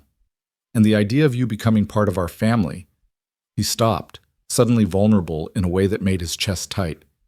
"It doesn't scare me as much as it should." Clara's eyes were bright with unshed tears. "Jonas, we've known each other less than 2 weeks." "I know. This is impossibly fast." "I know that too. And yet," Clara said softly, stepping closer, "I can't seem to find it in myself to be sensible about this. Every reasonable bone in my body is screaming that we should slow down, be cautious. But my heart— What does your heart say?" Clara's free hand came up to rest against his chest, right over where his own heart was pounding. "My heart says you're worth the risk. That Ellie is worth the risk. That maybe, just maybe, we're all exactly what each other needs." Jonas covered her hand with his own, holding it against his heartbeat. "I'm going to ask you something, and I need you to know you can say no, that there's no pressure, no expectations. Ask." "Stay for Christmas," Jonas said. "Not just for dinner tomorrow, but the whole day. Let Ellie wake up Christmas morning with you here. Let us start building this, whatever this is, without quite so much fear between us." Clara searched his face, and Jonas could see the war playing out behind her eyes. Caution versus courage. Safety versus possibility. "I'll stay," she said finally, and Jonas felt something in his chest crack wide open, flooding with warmth and light and terrifying hope. "But Jonas, we need to be honest with Ellie. No false promises. No guarantees we can't keep." "Agreed." They stood there by the fire, hands clasped, the future stretching out before them full of both promise and uncertainty. Outside, the first snowflakes of Christmas Eve began to fall, blanketing the valley in fresh white. Inside, 2 wounded hearts tentatively reached toward each other, daring to hope that second chances were real. "Tell me something," Clara said after a long moment. "Something true. Something you're afraid to say." Jonas took a breath, then let the truth tumble out. "I'm afraid I'm not enough, that I can't give you the life you deserve, that my grief has damaged me too much, that I'll disappoint you somehow, and you'll leave, and Ellie will be devastated, and I won't survive losing someone else He stopped, the words catching. "Someone you what?" Clara prompted gently. "Someone I'm falling in love with," Jonas finished quietly. "Even though it's too soon and too fast, and probably completely insane." Clara's breath caught. "Jonas!" "Your turn," he interrupted. "Tell me something true." Clara's smile was tremulous, her eyes bright. "I'm falling in love with you too, and it terrifies me because I came here to avoid exactly this, to avoid putting my heart in someone else's hands. But with you, with Ellie, it feels different. It feels like coming home." They came together in a kiss that was different from the one in the snow, slower, deeper, full of promise rather than desperation. When they finally pulled apart, both breathing hard, Jonas rested his forehead against Clara's. "Merry Christmas, Clara Wynne." "Merry Christmas, Jonas Merrick." They settled onto the sofa, Clara tucked against Jonas's side, watching the fire burn low while snow continued to fall outside. Neither spoke, both simply existing in the moment, in the miraculous possibility of new beginnings. And upstairs, tucked safe in her bed, Ellie Merrick slept with a smile on her face, her Christmas wish already halfway to coming true. Jonas woke on Christmas morning to find weak winter sunlight streaming through his bedroom window and the sound of excited whispers drifting up from downstairs. For a moment, he simply lay there, disoriented by the unfamiliar lightness in his chest, before memory came flooding back. Clara had stayed. Clara was downstairs with Ellie right now, probably being subjected to an enthusiastic tour of Christmas stockings and the modest gifts Jonas had managed to gather. He dressed quickly, running a hand through his hair and telling himself the flutter of nerves in his stomach was ridiculous. This was just Christmas morning, just breakfast with his daughter, and a woman he'd known for barely 2 weeks. A woman he'd admitted to falling in love with just hours ago. The flutter intensified. When Jonas reached the bottom of the stairs, he stopped, arrested by the scene before him. Clara sat cross-legged on the floor in front of the fireplace, still wearing the dress from yesterday. Slightly rumpled now, but somehow making her look more real, more accessible. Ellie was nestled against her side, and they were examining the contents of Ellie's stocking with serious concentration. "And this is a hair ribbon," Ellie was explaining. "Papa always gets me one for Christmas because he says Mama loved pretty ribbons." "It's beautiful," Clara replied, running the red silk through her fingers. "And very practical, too. Would you like me to show you a new way to tie it?" "Yes, please." Jonas cleared his throat, and both heads turned toward him. Ellie's face lit up like a candle. "Papa, Merry Christmas! Look, Miss Wynne stayed. She's still here." "I see that." Jonas moved into the room, his eyes meeting Clara's over his daughter's head. "Merry Christmas, Ellie girl. Merry Christmas, Clara." "Merry Christmas," Clara replied, and something in her smile made Jonas's heart do that ridiculous flutter again. They spent the morning in a haze of simple joy. Jonas made his traditional Christmas breakfast, flapjacks with butter and molasses, while Clara and Ellie set the table with exaggerated care. They exchanged modest gifts, and Jonas watched with quiet pleasure as Clara unwrapped the warm wool scarf he'd commissioned from Mrs. Henderson, her eyes going soft when she realized he'd remembered her mentioning the cold. Clara's gift to Ellie was a beautiful leather-bound journal with blank pages. "For writing your own stories," Clara explained, "or drawing pictures or keeping track of your thoughts, whatever you like." Ellie clutched it to her chest like treasure, and Jonas saw his daughter's eyes fill with the kind of wonder that made his throat tight. Clara's gift to Jonas was more practical, a new pair of work gloves, clearly expensive, probably bought with money she couldn't really spare. But it was the note tucked inside that made Jonas's breath catch. "For building new things. With hope for the future, see." After breakfast, they bundled up and ventured outside to build a snowman in the yard. Ellie insisted it needed a family: a papa snowman, a mama snowman, and a little girl snowman. Jonas and Clara exchanged a look over Ellie's head that was equal parts amused and terrified, but they built what she requested, watching as Ellie carefully arranged stick arms so the snow parents appeared to be holding hands. "She's not subtle, is she?" Clara murmured as Ellie ran off to find the perfect stones for eyes. "Never has been," Jonas replied. He hesitated, then added, "Does it bother you? The expectation she's already building?" Clara was quiet for a moment, her breath misting in the cold air. "It should, probably. It's too much pressure too soon. But Jonas, when I look at her, when I look at both of you, all I feel is this overwhelming sense of rightness. Like I've been traveling my whole life and finally arrived where I was supposed to be all along." Jonas reached for her hand, squeezing gently. "I feel it too, and it scares the hell out of me." "Good," Clara said, surprising him. "If we weren't scared, we wouldn't be taking this seriously enough. Fear means we understand what's at stake." They were interrupted by Ellie's return, triumphantly bearing perfect pebbles for the snowman family's eyes. The rest of the morning passed in a blur of play and laughter, and Jonas couldn't remember the last time his face had hurt from smiling so much. By early afternoon, the temperature had dropped enough that they retreated indoors. Ellie immediately claimed Clara for a tea party with her dolls, leaving Jonas to prepare a simple supper. He worked in the kitchen, listening to the sound of Ellie's bright chatter and Clara's patient responses, and felt something settle in his chest that he hadn't even realized was unsettled. This could be his life. This warmth, this completeness, this sense of family that had been missing for so long. All he had to do was be brave enough to reach for it.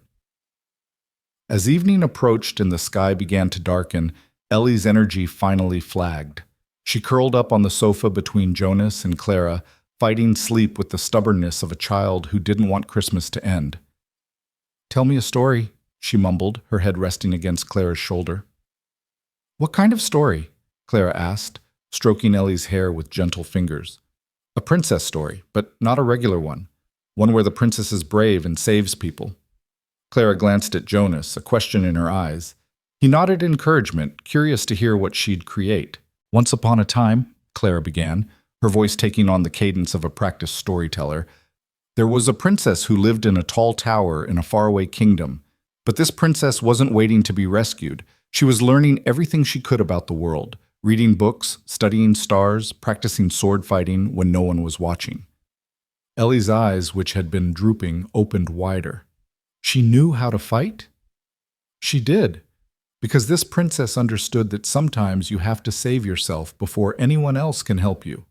One day, a great dragon came to the kingdom, breathing fire and frightening all the people. The king sent his bravest knights to fight it, but they all came back defeated. What did the princess do? Ellie was fully awake now, leaning forward. She put on armor, took up a sword, and rode out to face the dragon herself. But when she got there, she discovered something interesting. The dragon wasn't trying to hurt anyone. It was just scared and lonely, far from its home, breathing fire because it didn't know how else to protect itself.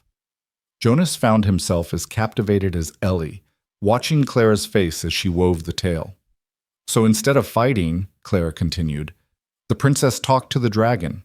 She listened to its story, and together they figured out a way for the dragon to return home safely and for the kingdom to understand that sometimes the things we fear aren't really dangerous. They're just different and scared and in need of understanding. That's a good story, Ellie said sleepily. The princess was smart. She was, Clara agreed, and brave, not because she wasn't afraid, but because she acted despite her fear. Ellie was asleep within minutes, her breathing evening out into the deep rhythm of childhood slumber. Jonas carefully lifted her and carried her upstairs, tucking her into bed and pressing a kiss to her forehead. When he returned to the living room, he found Clara standing by the window, looking out at the snow-covered valley bathed in moonlight. That was some story, Jonas said, moving to stand beside her. I thought she might appreciate a princess who didn't need rescuing. Clara glanced at him. Though I suppose there's nothing wrong with accepting help when it's offered either.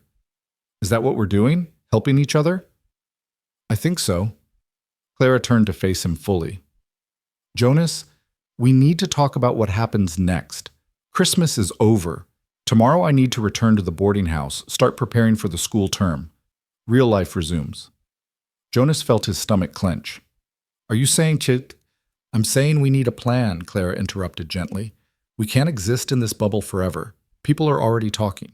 We need to decide how we want to move forward, what we want this to be. Jonas took a breath, gathering his courage. What I want is to court you properly, officially, with everyone in town knowing my intentions are honorable and serious. And what are your intentions? To see if what we're feeling now can survive real life. Daily routines, hard work, the challenges that come with blending lives together.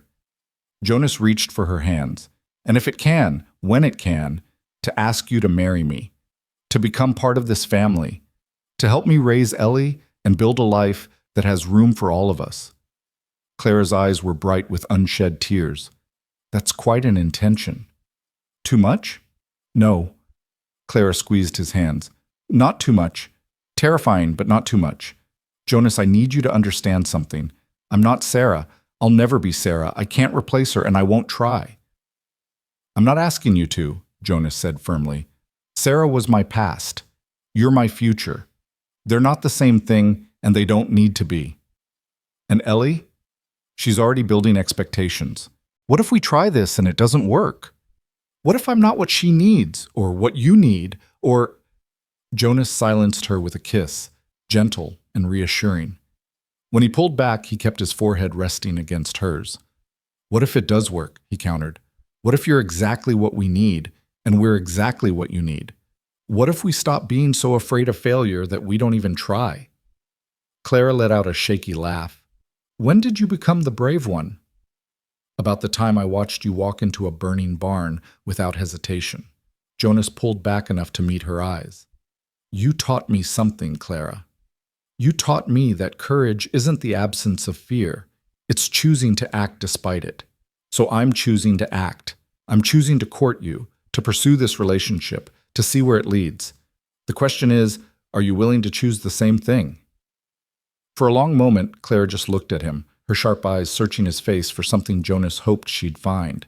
Then, slowly, her expression softened into something that looked remarkably like joy. Yes, she said simply. Yes, I'm willing to choose this. To choose you. To choose the possibility of us. They sealed the decision with another kiss, this one deeper, full of promise and commitment.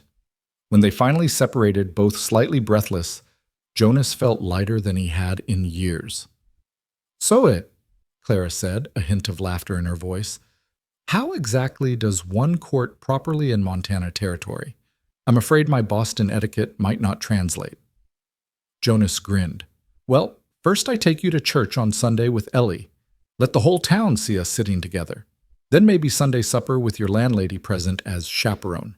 Afternoon drives when the weather permits. Evening visits with Ellie as permanent chaperone. Very proper, very respectable. Sounds dreadfully boring, Clara teased. Oh, I don't know, Jonas replied, pulling her closer. I suspect you could make even propriety interesting. They talked long into the night, making plans and sharing dreams. Clara spoke of the school she wanted to build, not just a place for learning letters and numbers, but a community center where ideas could flourish. Jonas talked about expanding the ranch again, maybe hiring help come spring so he'd have more time for other pursuits. They discussed Ellie's education, the repairs still needed on the schoolhouse, the rhythms of ranch life that Clara would need to understand. It was practical and romantic all at once, grounding their feelings in the reality of daily life while still leaving room for the magic of new love. As midnight approached, Jonas finally, reluctantly, suggested that Clara should get some rest. They'd need to make the drive back to town early tomorrow, and propriety demanded she not spend another night under his roof unchaperoned, Christmas miracle or not. Will you regret this? Clara asked as she gathered her things. In the morning, when you've had time to think clearly, will you wish you'd been more cautious? Jonas took her face in his hands, making sure she could see the certainty in his eyes. The only thing I'll regret is wasting 3 years being afraid. I'm done with that, Clara. I'm done letting fear make my decisions. Clara smiled, rising on her toes to kiss him softly. Then I'll see you tomorrow, and every day after that, you'll have me. Jonas walked her to the guest room where she'd slept the night before, propriety satisfied, if barely. At the door, he caught her hand one more time. Clara, thank you for staying, for taking a chance on us, for being exactly who you are. Thank you for letting me in, Clara replied, for trusting me with your heart and with Ellie's. I won't take that trust lightly. Jonas returned to his own room but found sleep elusive. His mind spun with everything that had happened, everything that might happen. Just 2 weeks ago, he'd been a man frozen in grief, going through the motions of life without really living. Now he was planning a future, making room in his heart for new love, daring to hope for happiness. It was terrifying and exhilarating in equal measure. The next morning dawned cold and bright. Jonas made breakfast while Clara helped Ellie dress, and the three of them shared one last meal before the demands of real life intruded. Ellie chattered about all her Christmas gifts, about the Snow family in the yard, about how she couldn't wait for school to start so she could learn more stories like the one Miss Wynne had told. The drive into town was quiet, Ellie dozing between them, worn out from 2 days of excitement. Jonas kept stealing glances at Clara, memorizing the way morning light caught in her auburn hair, the peaceful expression on her face, the way she absently stroked Ellie's hair as the child slept. This is real, he kept thinking. This is actually happening. I'm not just surviving anymore. I'm living. When they reached the boarding house, Mrs. Henderson was waiting on the porch with a knowing smile that made Jonas's ears burn. Merry Christmas, Mr. Merrick, she called out cheerfully.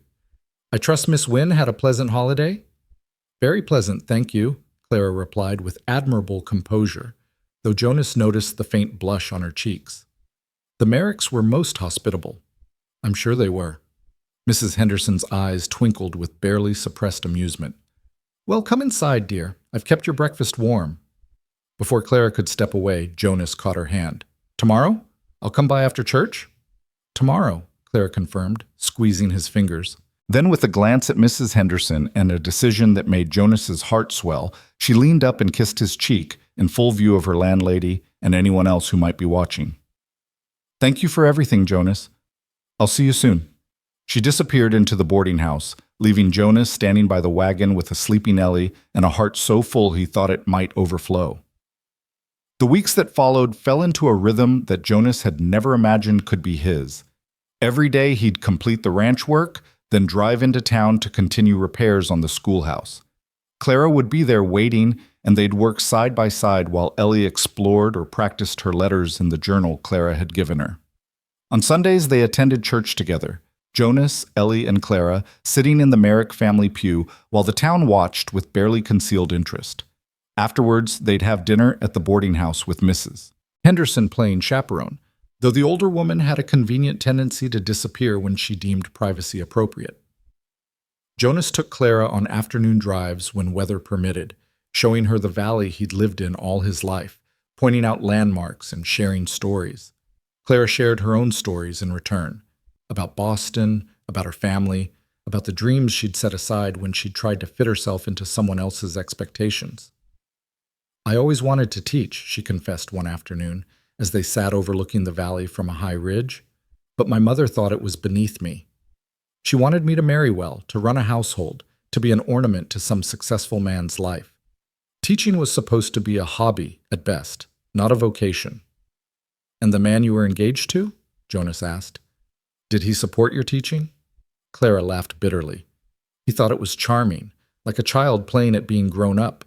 He fully expected me to give it up once we married." "Then he was a fool." Jonas took her hand, threading their fingers together. "Your teaching isn't a hobby or a game. It's who you are. Anyone who can't see that doesn't deserve you." Clara turned to look at him, her eyes soft. "You see me clearly, don't you? Not what you want me to be, but who I actually am." "I try," Jonas replied. "Same as you see me. Not the grieving widower everyone expects me to stay, but the man I'm becoming, the man I want to be." These conversations became the foundation of their courtship, honest, sometimes uncomfortable, always authentic. They talked about their fears and hopes, about their pasts and potential futures. They discussed how to blend their lives, how to navigate the challenges that would inevitably come. And through it all, their love deepened from that first spark of attraction into something solid and real and lasting. The schoolhouse repairs progressed steadily. By mid-January, the roof was completely rebuilt, all the windows replaced, and the interior scrubbed and painted. Other men from town had joined the effort. Dave Peterson, still grateful for the rescue of his horses, contributed lumber and labor. The Henderson boys helped with the heavy lifting. Even old Dutch Schmidt came by to repair the desks with the skill of a craftsman. Clara watched it all with barely concealed emotion, and Jonas understood why. The town wasn't just building her a schoolhouse. They were welcoming her, accepting her as one of their own, showing her that she'd found a place where she belonged. One evening in late January, as they stood in the completed schoolhouse admiring the work, Clara turned to Jonas with tears streaming down her face. "It's perfect," she whispered. "It's everything I dreamed of and more." Jonas pulled her close, holding her while she cried happy tears against his shoulder. "You did this," he said. "You inspired people to care again, to invest in something bigger than themselves. This isn't just a building, Clara. It's a future. For Ellie and all the other children who'll learn here. That's your gift to this town." "Our gift," Clara corrected, pulling back to look at him. "I couldn't have done any of this without you, without all of you." The school term began the first week of February, and Jonas had never seen Clara more animated. She threw herself into teaching with a passion that was beautiful to witness, and Ellie bloomed under her instruction. The other children adored her too. Clara had a gift for making learning feel like adventure rather than obligation. Jonas would pick Ellie up from school each afternoon, and he'd watch Clara with her students, seeing yet another facet of this remarkable woman he'd fallen in love with. She was patient but firm, creative but structured, encouraging but honest.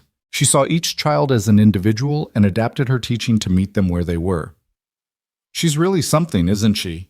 Dave Peterson commented one afternoon as they both waited for their children.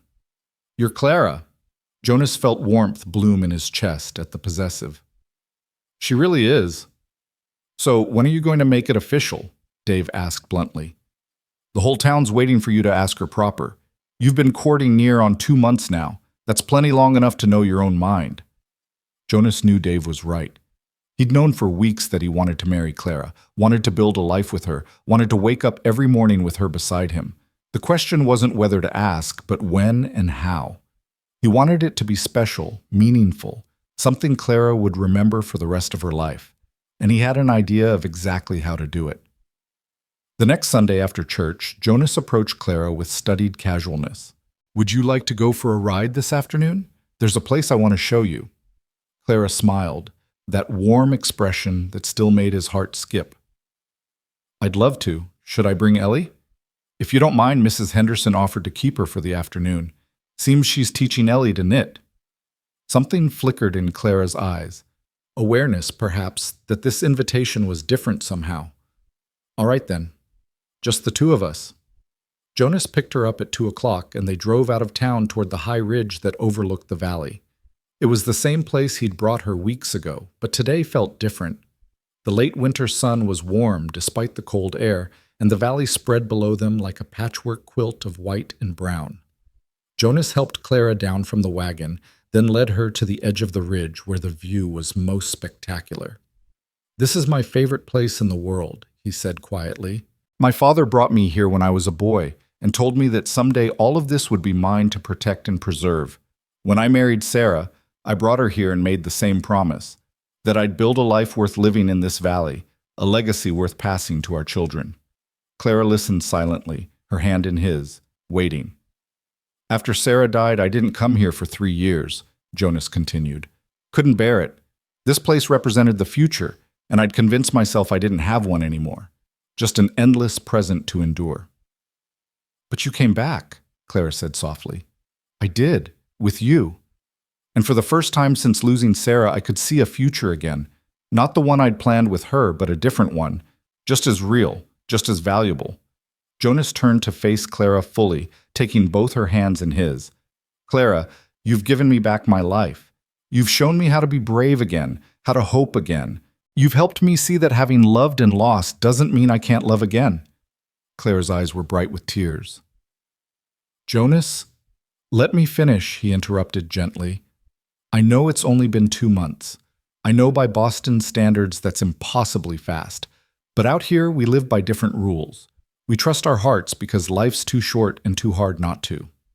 And my heart is telling me with absolute certainty that you're meant to be part of this family, that you're meant to be here, in this valley, building a future with me and Ellie." He released one of her hands to reach into his pocket, pulling out a small velvet box. Clara's breath caught as he opened it to reveal a simple gold band set with a single sapphire. "It was my grandmother's," Jonas said. "The only piece of jewelry from the old country that survived the journey west. My father gave it to my mother, and she gave it to me before she died, told me to save it for someone special, someone worthy of the Merrick name and all it represents." "Jonas," Clara whispered, tears spilling down her cheeks now. "Are you—" "Clara Wynne," Jonas said, his voice steady despite the pounding of his heart. "Will you marry me? Will you become my wife, Ellie's mother, a partner in building this ranch and this life? Will you take a chance on a Montana cowboy who's done being afraid of the future?" For a moment, Clara just stared at him, tears streaming freely, her expression a mix of joy and disbelief and something that looked like awe. Then she laughed through her tears, a sound of pure happiness. "Yes," she said, the word coming out choked with emotion. "Yes, Jonas Merrick, I'll marry you. I'll be your wife and Ellie's mother and your partner in everything. I'll take that chance, and I'll never regret it." Jonas slipped the ring onto her finger with trembling hands, and then they were in each other's arms, kissing with a passion tempered by tenderness, sealing a promise that would bind their lives together. When they finally pulled apart, both laughing and crying at once, Clara held up her hand to watch the sapphire catch the sunlight. "It's beautiful," she said, "and it fits perfectly." "Like you," Jonas replied. "You fit perfectly into our lives, into my heart." They stood on that ridge for a long time, holding each other, looking out over the valley that would be their home, talking about wedding dates and future plans and all the dreams they'd build together. The sun began its descent toward the horizon, painting the sky in shades of pink and gold, and Jonas felt a peace settle over him so complete it was almost physical. This was right. This was meant to be. Clara was his second chance, his new beginning, proof that love could bloom even in the hardest winters. As they drove back to town in the fading light, Clara leaned against his shoulder, the ring gleaming on her finger. "We should tell Ellie first," she said, "before anyone else. She deserves to know her Christmas wish came true." Jonas pressed a kiss to the top of her head. "She's going to be over the moon." "I hope so." Clara's voice held a hint of nervousness. Jonas, I want to be clear about something. I'm not trying to replace her mother. I could never do that. But I want to love her as my own, if she'll let me. Is that all right? It's more than all right, Jonas assured her. It's exactly what both of us need. Sarah will always be Ellie's mother, the woman who gave her life. But you'll be her mother too, in a different way. The woman who helps her grow up, who guides her, who's there for all the moments Sarah can't be. There's room in a child's heart for both. Trust me. When they collected Ellie from Mrs. Henderson's, Jonas caught his daughter's eye and nodded slightly. Ellie's eyes went wide, darting between her father's face and the ring on Clara's finger. Papa? Her voice was small, hopeful, barely daring to believe. We have something to tell you, sweetheart, Jonas said, kneeling so he was at her eye level. Clara knelt beside him, taking Ellie's small hands in hers. Ellie, Clara said gently, your papa has asked me to marry him, to become part of your family, and I said yes, but before we make any final plans, we wanted to make sure that's all right with you. This is your family too, and your feelings matter very much to both of us. Ellie looked between them, her expression serious in that way she had when processing important information. Then, slowly, a smile began to spread across her face, growing wider and brighter until it seemed to illuminate the entire room. My wish came true, she whispered. Santa really did bring me a mother for Christmas. She launched herself at both of them with enough force to nearly knock them over, wrapping her arms around their necks and squeezing tight. Jonas felt Clara's shoulders shaking and realized she was crying again, happy tears soaking into Ellie's hair. Is that a yes then? Jonas asked, his own voice rough with emotion. That's the biggest yes ever, Ellie said, pulling back to look at Clara with shining eyes. Can I call you Mama, or would you rather I call you Miss Wynne? Clara's face crumpled, and she pulled Ellie close again. You can call me whatever feels right to you, sweetheart. If Mama feels right, then that's what I'll be. And if not, that's all right too. We'll figure it out together. I think Mama Clara, Ellie decided. So I remember both my mamas, the one in heaven and the one right here. Jonas had to turn away for a moment, overcome by the simple wisdom of his 6-year-old daughter and the impossibility of this moment he'd never dared to dream. When he turned back, Clara was watching him with eyes that held understanding and love and gratitude. They'd done it. They'd pushed past fear and grief and caution to reach for something better. They'd chosen courage over safety, hope over despair, love over loneliness. And somehow, impossibly, it had all worked out. The news spread through Redemption Creek like wildfire, and the town's reaction was overwhelmingly positive. Mrs. Henderson immediately began planning an engagement party. Martha Peterson started organizing a quilting circle to make wedding gifts. The men at the general store clapped Jonas on the back and offered congratulations with genuine warmth. There were a few raised eyebrows about the speed of the courtship, but mostly people seemed pleased that Jonas had found happiness again and that Ellie would have a mother. Clara was already beloved as a teacher, already seen as part of the community. This just made it official. They set the wedding date for the first Sunday in April, giving them time to prepare but not so long that the waiting would become unbearable. Clara would finish out the school term, then they'd marry in a simple ceremony at the church with the whole town invited. In the weeks that followed, Jonas felt like he was living in a dream. He and Clara planned their future with careful attention to practical details, where she'd sleep until the wedding, how to combine their possessions, what changes might be needed to make the ranch house truly theirs rather than just his. They talked about expanding the herd, about Clara continuing to teach, about giving Ellie siblings if they were blessed with more children. Everything was falling into place with a rightness that still sometimes took Jonas's breath away. The frozen cowboy who'd existed for 3 years was gone, replaced by a man who smiled easily, who looked forward to each new day, who'd learned that second chances were real if you were brave enough to reach for them. And through it all, Ellie bloomed. She had her Mama Clara now, and a future full of possibilities stretched before her. Her Christmas wish had come true in the best possible way, bringing joy not just to herself, but to everyone she loved. Winter began its slow retreat from Montana territory, and with it came the promise of spring. New beginnings, fresh starts, and a future brighter than anything Jonas Merrick had dared to imagine on that snowy Christmas night when a little girl whispered a wish and a brave woman walked into his life. The weeks between the engagement and the wedding passed in a blur of preparation and anticipation. Jonas found himself caught between wanting time to slow down so he could savor every moment of this journey and wanting to race forward to the day when Clara would finally, legally, permanently be his wife. March arrived with the first whispers of spring, patches of bare ground appearing where snow had melted, the sound of water running in the creeks, birds returning from their southern migrations. The ranch began to wake up from its winter sleep, and Jonas threw himself into the work with renewed energy. He was building more than just a ranch now. He was building a home, a future, a legacy for the family he was creating. Clara continued teaching through the weeks, but she spent every weekend at the ranch, learning the rhythms of ranch life and helping Jonas plan the expansion he'd put off for so long. They walked the property together, discussing where to add new pastures, where to build the larger barn Jonas had been dreaming of, where to plant the vegetable garden Clara insisted would save them money and provide fresh food. "You're nesting," Martha Henderson teased one Sunday after church, watching Clara describe her garden plans with animated gestures. "It's sweet to see." Clara blushed but didn't deny it. "I've spent my whole life in cities and towns. The idea of growing our own food, of being self-sufficient, it's exciting, different from anything I've known. It's also hard work," Martha warned, though her tone was kind. "Ranch life isn't easy, especially for someone who didn't grow up with it." "I know," Clara replied, her voice steady. "But I'm not afraid of hard work, and I'd rather build something meaningful with Jonas than have an easy life without him." Martha's expression softened. "He's lucky to have you. You're good for him, Clara. You've brought him back to life." But despite the joy and anticipation, there were moments when doubt crept in. For both of them. Late one evening, 3 weeks before the wedding, Jonas found Clara standing alone in the schoolhouse after everyone else had left.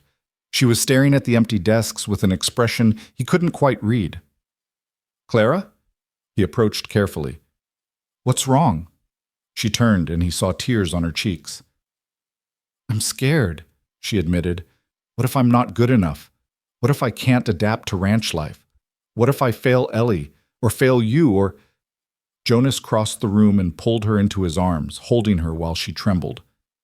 "You're already good enough," he said firmly. "More than good enough. And you're not going to fail anyone. We're building this life together, Clara. That means we'll make mistakes together, learn together, grow together." "But what if—" "No more what ifs," Jonas interrupted gently.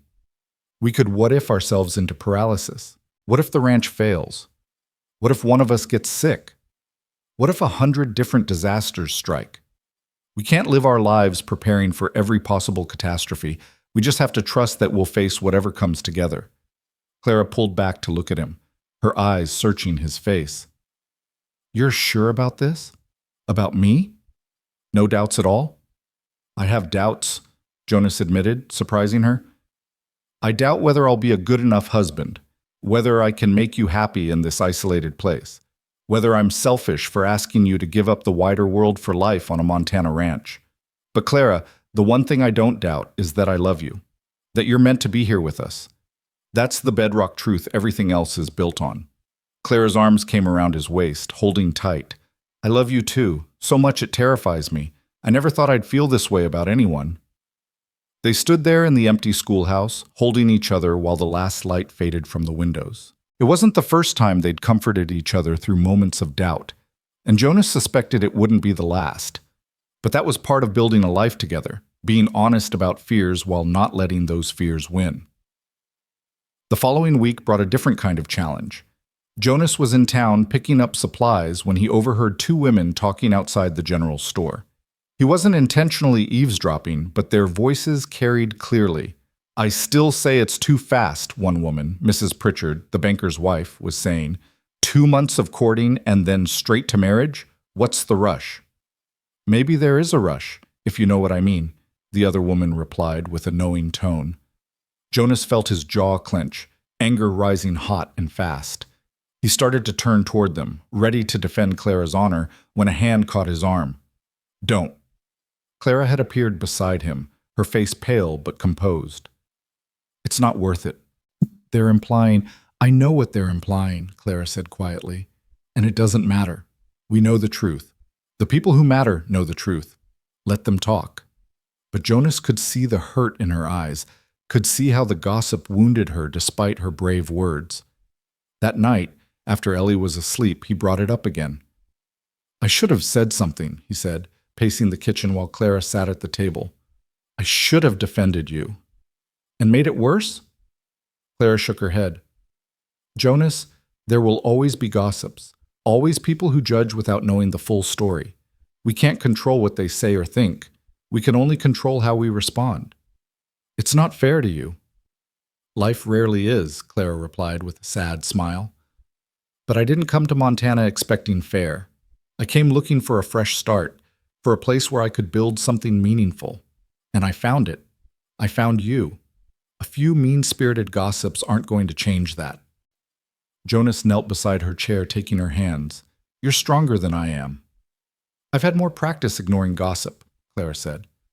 After my broken engagement, half of Boston had opinions about my life.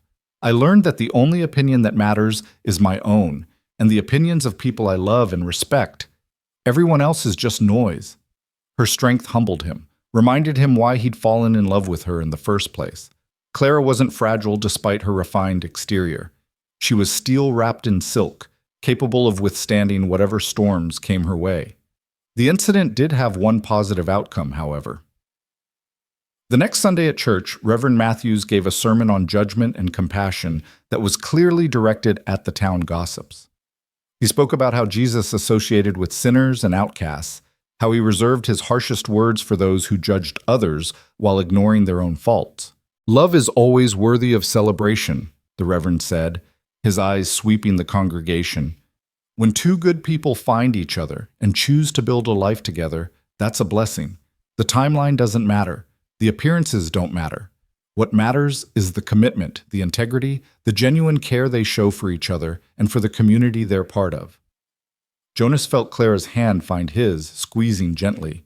Several people in the congregation had the grace to look ashamed, including Mrs. Pritchard.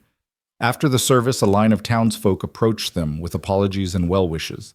Mrs. Pritchard herself came forward, her face red with embarrassment. I owe you both an apology, she said stiffly.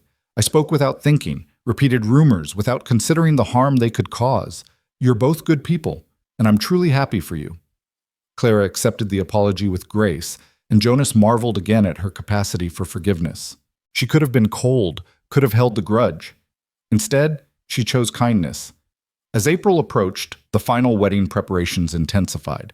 Clara spent her evenings after school sewing her wedding dress with help from Martha Henderson and several other women who'd decided to take the school teacher under their collective wing. Jonas worked on making the ranch house more suitable for a married couple, adding small touches he hoped would make Clara feel welcome. A bookshelf for the volumes she was bringing from Boston, new curtains in the bedroom, a writing desk by the window where she could work on lesson plans. Ellie was involved in everything, her excitement building to fever pitch. She'd been fitted for a new dress of her own, practiced walking down the aisle, holding imaginary flowers, and asked approximately 400 questions about what would happen after Mama Clara moved in permanently. Will she sleep in your room, Papa? Ellie asked one evening with the straightforward curiosity of childhood. Yes, Jonas replied, feeling his ears burn. That's what married people do. They share a room. And then do you get a baby? Jonas nearly choked on his coffee. That's not something we need to discuss right now, Ellie. But Mrs. Henderson said that's how it works. First you get married, then you share a room, then God blesses you with babies. Ellie's expression was perfectly innocent. I'd like a baby brother or sister. Do you think Mama Clara would like that too? I think, Jonas said carefully, that's something Mama Clara and I will discuss privately. And if we're blessed with more children, you'll be the first to know. But right now, let's focus on the wedding, all right? Ellie accepted this with the easy adaptability of children, moving on to her next question without missing a beat. But later, when Clara arrived for dinner, Jonas pulled her aside and mentioned the conversation. Clara laughed, though her cheeks were pink. Children don't have the same sense of propriety we do. But, Jonas, we should probably discuss it. Do you want more children? I know Ellie is getting older and starting over with a baby. I'd love more children, Jonas interrupted, if we're blessed with them. But Clara, I want you to know whether we have a dozen more children or just Ellie, it doesn't matter to me. I'm not marrying you to replace Sarah or to give Ellie siblings. I'm marrying you because I love you. Everything else is just a bonus. Clara's eyes went soft. I'd like children too. I always imagined having a family. But you're right. Whether that happens or not, we'll be a family regardless. The three of us. The night before the wedding, Jonas couldn't sleep. He lay in bed staring at the ceiling, his mind spinning with 1,000 thoughts. Tomorrow, Clara would become his wife. Tomorrow, their lives would officially merge. Tomorrow, everything would change. Again. He found himself talking to Sarah in his head, something he hadn't done in months. I hope you're okay with this, he whispered into the darkness. I hope you understand that loving Clara doesn't mean I've forgotten you. You'll always be Ellie's mother, always be the woman who taught me what love was. But Clara, she's teaching me that love can happen twice, that hearts can heal and expand to hold new people without diminishing what came before. No answer came, but Jonas felt a peace settle over him. Sarah would have wanted him to be happy, would have wanted Ellie to have a mother. He knew that with absolute certainty. The morning of the wedding dawned clear and beautiful, with that particular quality of light that only Montana spring could provide. Jonas was up before sunrise, too nervous and excited to sleep. He dressed with unusual care in his Sunday best, a black suit he'd worn to his wedding with Sarah, but which he'd had altered and updated for this new beginning. Ellie appeared in his doorway, already dressed in her new pink dress, her hair in careful braids courtesy of Mrs. Henderson, who'd taken her for the night. Papa, you look handsome, she announced solemnly. You look beautiful, sweetheart. Jonas knelt to straighten her collar. Are you ready for today? I've been ready forever, Ellie replied with the exasperation of a child who'd been waiting for something wonderful. Are you ready? Jonas thought about the question seriously. Was he ready? Ready to take this step, to make this commitment, to trust in love again after loss? Ready to believe that happiness could last, that hearts could be given without being broken? Yeah, Ellie girl, he said softly. I think I finally am. The church was packed when they arrived. It seemed the entire town had turned out for the wedding, despite the short notice and simple preparations. Flowers donated from various gardens decorated the altar. The church ladies had hung white ribbons along the pews. Reverend Matthews stood at the front, beaming with genuine pleasure. Jonas took his place at the altar with Dave Peterson standing beside him as best man. Ellie waited at the back of the church, clutching a small bouquet of wildflowers and bouncing on her toes with barely contained excitement. And then the door opened and Clara appeared. Jonas's breath caught in his throat. She wore a simple dress of cream-colored silk with lace at the collar and cuffs. Her auburn hair was pinned up with small white flowers woven through it. She carried a bouquet of early spring blooms, crocuses and daffodils and branches of pussy willow. But it was her face that captured Jonas's attention, radiant with joy, eyes bright with happy tears, a smile that made his heart stutter. Mrs. Henderson, standing in as Clara's attendant in the absence of family, gave her arm a squeeze before releasing her to walk down the aisle. Clara moved forward alone, chin high. That same courage she'd shown walking into burning barns now carrying her toward a different kind of leap of faith. Their eyes met halfway down the aisle, and Jonas felt everything else fall away.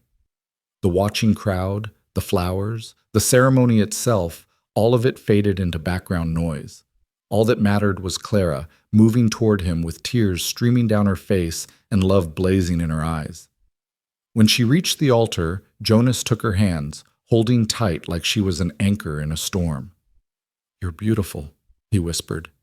You're not so bad yourself, Clara replied, her voice trembling with laughter and tears. Reverend Matthews cleared his throat, bringing their attention back to the ceremony. Dearly beloved, he began, and Jonas tried to focus on the words, tried to absorb the meaning of the vows they were about to exchange. But his attention kept drifting to Clara's face, to the way her hands trembled in his, to the ring waiting in his pocket that would mark her as his wife. The traditional vows were exchanged, for better or worse, in sickness and health, for richer or poorer. Jonas spoke his clearly, meaning every word with an intensity that made his voice shake. But then Reverend Matthews surprised them. I've asked Jonas and Clara to share their own vows as well, he said, promises specific to the life they're building together. Jonas hadn't known Clara was going to do this. He looked at her in surprise, and she smiled apologetically. I hope you don't mind, she said softly. But there were things I needed to say. She turned to face him fully, still holding his hands, her eyes locked on his. Jonas Merrick, she began, her voice steady now despite the tears. I vow to honor the past while building our future. I will never try to erase Sarah's memory or take her place in Ellie's heart. Instead, I'll create my own place beside it, loving your daughter as my own while respecting the mother she lost. Jonas felt his throat tighten, tears pricking his own eyes. Clara continued, I vow to be brave when fear would paralyze us, to choose courage over comfort, to walk into whatever fires come our way because I trust you to walk beside me. I vow to be your partner in building this ranch, this family, this life, not just a decoration or an assistant, but an equal contributor to everything we create together. She paused, taking a shaky breath. And I vow to love you not just in the easy moments, but through the hard ones too. Through the doubts and fears and challenges that will inevitably come. Through the winters of our life together, trusting that spring always comes if we're patient enough to wait for it. You've taught me that hearts can heal, that love can bloom more than once.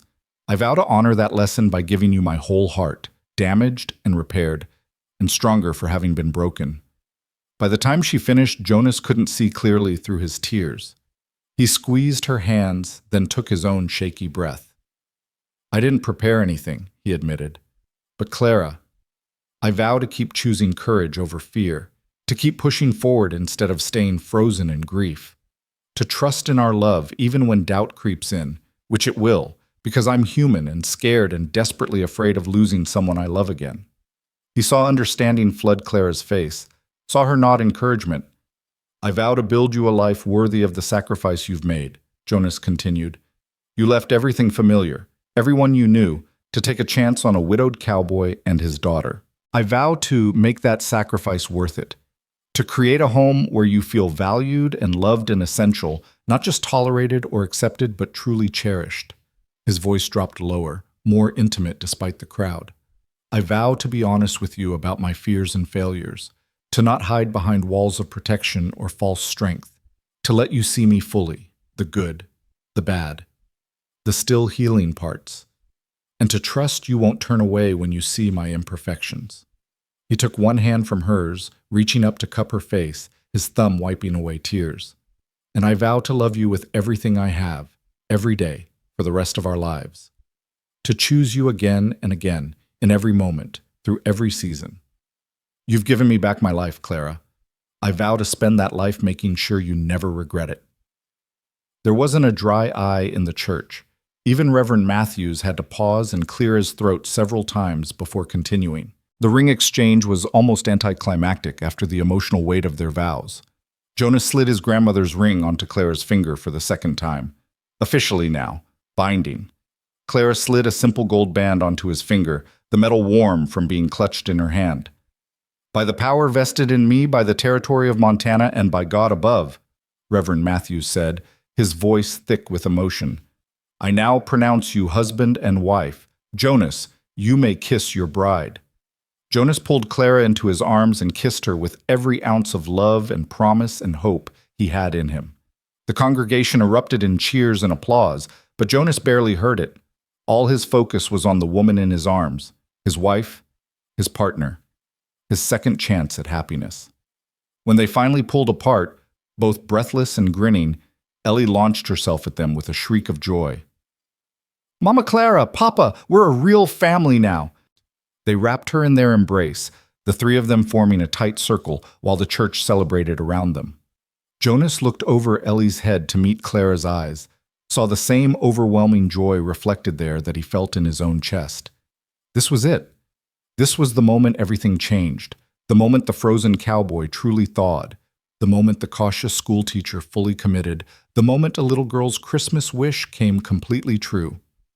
The reception was held in the church hall, with tables laden with food contributed by every family in town. There was dancing and laughter and toasts that ranged from heartfelt to humorous. Dave Peterson gave a speech about how Jonas had saved his horses and found love in the same breath, causing both the bride and groom to blush furiously. Martha Henderson described Clara's arrival in town and how quickly she'd won everyone's hearts, but it was Ellie's toast that made everyone cry. The 6-year-old stood on a chair, gripping a cup of cider, her face serious and sweet. "I asked Santa for a mother for Christmas," she said in her clear child's voice, "and he brought me Mama Clara, but he also brought Papa someone to love, and me someone to teach me things, and all of us someone who makes our family whole again. So thank you, Santa, and thank you, Mama Clara, for choosing us." She raised her cup, and the entire room raised theirs in response, cheering and wiping tears. As the afternoon wore into evening, Jonas and Clara managed to steal a few moments alone on the church steps, watching the sun begin its descent toward the mountains. "Are you happy?" Jonas asked, his arm around her waist, holding her close against his side. "Deliriously," Clara replied, leaning her head on his shoulder, "though I still can't quite believe this is real, that I'm actually your wife now." "Believe it," Jonas said, pressing a kiss to her temple. "You're stuck with me now, Mrs. Merrick." Clara smiled at the name. "Mrs. Merrick. I like the sound of that." They sat in comfortable silence for a moment, watching the play of light on the mountains. Then Clara said, "Jonas, there's something I need to tell you, something I should have mentioned before, but I was afraid." Jonas's stomach clenched. "What is it?" Clara turned to face him, taking his hands. "I'm not wealthy. In fact, I'm fairly poor. The money I got from selling my jewelry paid for my journey here and little else. I don't have a dowry to bring to this marriage, no savings to contribute. Everything I own fits in 2 trunks. I'm bringing nothing material to this partnership, just myself and my ability to teach," and Jonas stopped her with a kiss, gentle and reassuring. "Clara, I don't care about money or dowries or what you can bring materially. You're bringing yourself, your mind, your courage, your heart. That's worth more than any amount of money. We'll build our wealth together, from the ground up. That's how it should be." Clara's eyes filled with tears again. "I don't deserve you." "We deserve each other," Jonas corrected. 2 broken people who were brave enough to heal together. As darkness fell, they returned to the party long enough to say their goodbyes and endure good-natured teasing about their wedding night. Then they collected Ellie, who would be staying with the Hendersons for the night, and prepared to head home to the ranch. But Ellie had one more surprise for them. As they stood by the wagon, she pulled a small package from her pocket and thrust it at Clara. "What's this?" Clara asked, carefully unwrapping the brown paper. Inside was a hand-drawn picture. 2 adult figures and 1 small one standing in front of a house with mountains in the background. Above them, written in Ellie's careful printing, "Our family." "I made it for you," Ellie said shyly. "So you'd always remember that we're a family now, forever." Clara pulled Ellie into a fierce hug, crying openly now. "Thank you, sweetheart. It's the most beautiful gift I've ever received. I'll treasure it always." After dropping Ellie at the Hendersons, Jonas and Clara made the drive to the ranch in the gathering darkness.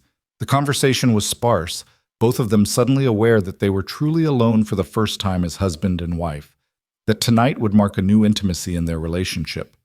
When they reached the ranch house, Jonas helped Clara down from the wagon with unusual formality, but instead of immediately going inside, Clara caught his hand. "Can we stay out here for a moment? Look at the stars." They stood in the yard, looking up at the vast Montana sky blazing with stars. The air was cold, but not bitter, carrying the promise of true spring on the breeze. "I used to look at these stars in Boston," Clara said quietly, "and wonder if somewhere someone was looking at the same stars and feeling as lost as I did, as alone. I never imagined that person might be here waiting for me, about to become my whole future." Jonas pulled her close, wrapping his coat around both of them. "I used to look at these stars and see only emptiness, everything above, nothing below but loneliness. Now when I look at them, I see possibility, beauty, hope." They stood there for a long time, holding each other under the stars, before finally going inside to begin their life together in truth. The house was warm, a fire crackling in the hearth, candles lit throughout the rooms. Jonas had prepared everything earlier, wanting Clara to feel welcomed, cherished. "It's perfect," Clara whispered, taking in the flowers on the table, the fresh linens, the small touches that spoke of care and anticipation. Jonas, thank you for all of this, for taking a chance on me, for letting me into your heart. Jonas cupped her face in his hands, looking into eyes that held his entire future. Thank you for being brave enough to take that chance, for coming all this way, for choosing us. They came together in a kiss that held everything, promises and hope and love and desire and the sweet relief of finally being home. When they eventually made their way upstairs, it was with the knowledge that they were building something new together, something that honored the past while embracing the future. Spring bloomed fully over the following weeks, transforming the valley into a riot of green and color. Clara settled into ranch life with remarkable ease, balancing her teaching duties with learning the practical skills needed to be a rancher's wife. Jonas watched with admiration as she threw herself into everything, learning to milk the cow, to tend the chickens, to preserve food and manage a household. But she also brought changes that improved their lives in ways Jonas hadn't anticipated. She reorganized the house with efficient practicality, making everything more functional. She started the vegetable garden she'd planned, enlisting Ellie's help in planting seeds and teaching her about where food came from. She brought books and learning into their daily routine, reading aloud in the evenings and encouraging conversations about ideas and dreams. Most importantly, she loved them, fully, completely, without reservation. She loved Ellie as her own daughter, patient with her questions and firm with her misbehavior, celebrating her successes and comforting her failures. She loved Jonas with a passion tempered by tenderness, supporting his dreams while gently pushing him to grow beyond his comfortable boundaries. One evening in late May, as they sat on the porch watching the sunset, Clara made an announcement that stopped Jonas's breath. "I'm pregnant," she said quietly, her hand resting on her still flat stomach. "About 6 weeks along, the doctor thinks." Jonas stared at her, his mind spinning. A baby. They were having a baby. He was going to be a father again. How do you feel about it?" he managed to ask. Clara smiled, that radiant expression that still made his heart skip. Terrified, thrilled, overwhelmed, grateful, all of it at once. She turned to him, taking his hand. "Is it too soon? I know we've only been married 2 months, and maybe we should have waited." Jonas kissed her, cutting off the worried words. "It's perfect timing. Any time would be perfect timing. Clara, we're going to have a baby." The wonder in his voice made Clara laugh through happy tears. "We are. Due sometime in January, the doctor thinks." "Ellie's going to be over the moon." "I know." Clara leaned against him, both of them watching the last light fade from the sky. "Jonas, I'm so happy. Happier than I ever thought possible. You've given me everything I didn't even know I wanted. A home, a family, a purpose beyond just existing."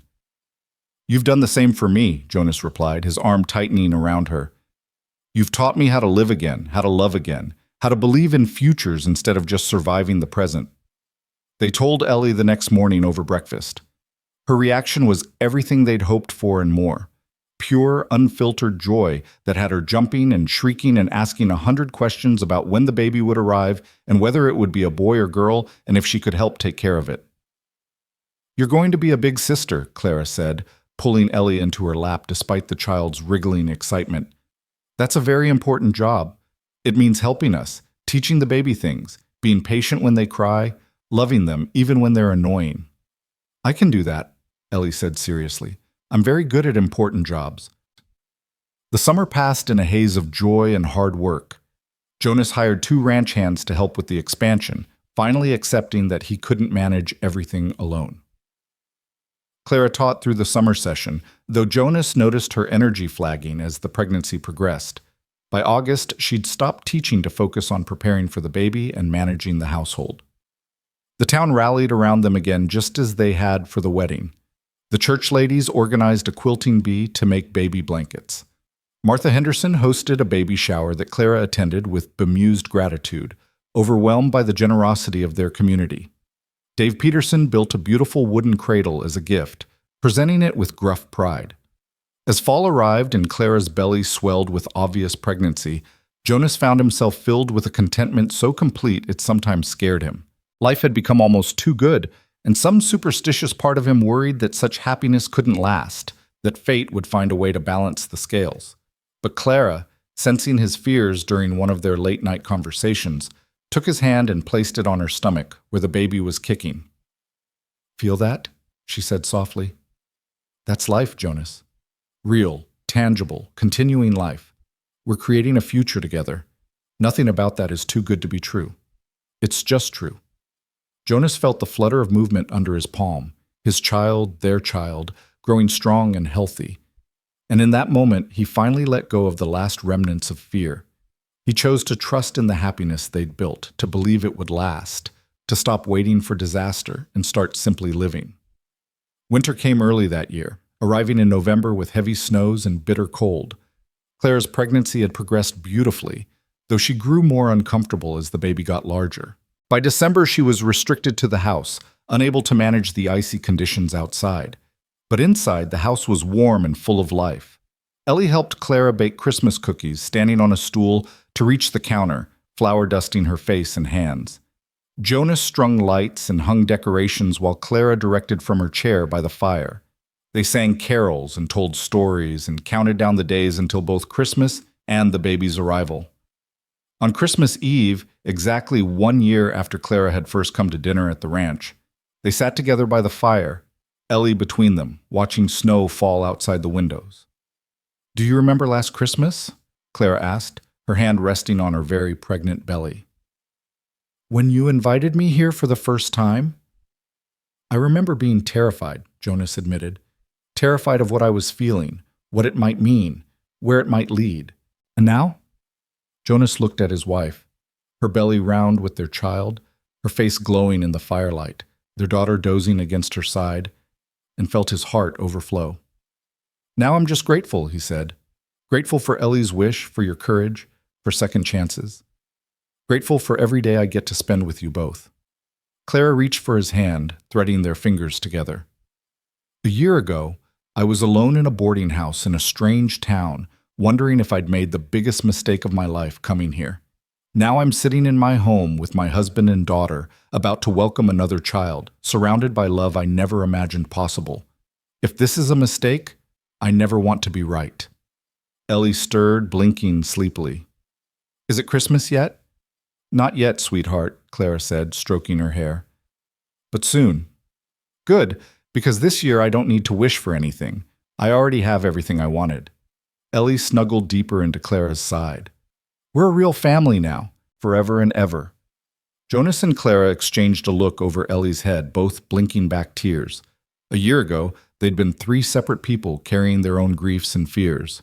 Now they were a family, bonded by love and choice and the courage to hope. 2 weeks later, on a frigid January morning, Clara went into labor. The birth was long and difficult, with Jonas pacing the floor downstairs while the doctor and Mrs. Henderson attended Clara upstairs. Ellie stayed with the Petersons, kept away from the intensity of childbirth, but anxiously awaiting news. When Jonas was finally called upstairs, the sun was rising, painting the room in shades of gold and pink. Clara lay exhausted in their bed, her hair damp with sweat, her face pale but radiant, and in her arms, wrapped in one of the quilts the church ladies had made, was a tiny baby. "It's a girl," Clara said softly, as Jonas approached with trembling steps. "A daughter, for both of us." Jonas sat carefully on the edge of the bed, looking down at the impossibly small face, the tiny hands curled into fists, the rosebud mouth. His daughter, their daughter. "She's perfect," he whispered, his voice breaking. "Absolutely perfect." "Would you like to hold her?" Jonas took the baby with careful reverence, cradling her against his chest. She was so light, so fragile, so utterly precious. Tears streamed down his face as he looked at this new life they'd created together. "What should we name her?" Clara asked. Jonas had been thinking about this for months, waiting for this moment. "Sarah Hope," he said quietly. "Sarah for my first wife, who gave me Ellie. Hope for what you've given me, the ability to believe in futures again." Clara's eyes filled with tears. "Sarah Hope Merrick It's beautiful, perfect. When Ellie was brought home later that morning to meet her baby sister, her reaction was everything they'd hoped for. She climbed carefully onto the bed, peering at the tiny bundle with wide eyes. "She's so small," Ellie breathed. "Can I hold her?" Jonas helped position Ellie carefully, supporting the baby while Ellie cradled her with intense concentration. "Hello, Sarah Hope," Ellie whispered. "I'm your big sister, Ellie. I'm going to teach you everything and protect you always and love you forever. You're so lucky because you got the best mama and papa in the whole world. And you know what? We're all here because I wished for a family for Christmas. And Santa brought us Mama Clara, and Mama Clara brought us you. So we're all connected by wishes and love and magic." Jonas and Clara watched their daughters together, one dark-haired and serious, one tiny and new, and felt the circle of their family complete itself. This was what they'd been building toward, this moment of perfect peace and joy, of love multiplied instead of divided. As spring returned to Montana territory, the second spring of their marriage, the first spring of Sarah Hope's life, the Merrick Ranch flourished. The herd had expanded. The new barn was completed. Clara's garden was thriving.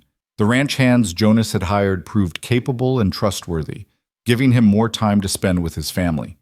Clara had decided not to return to teaching full-time, at least not while Sarah Hope was young.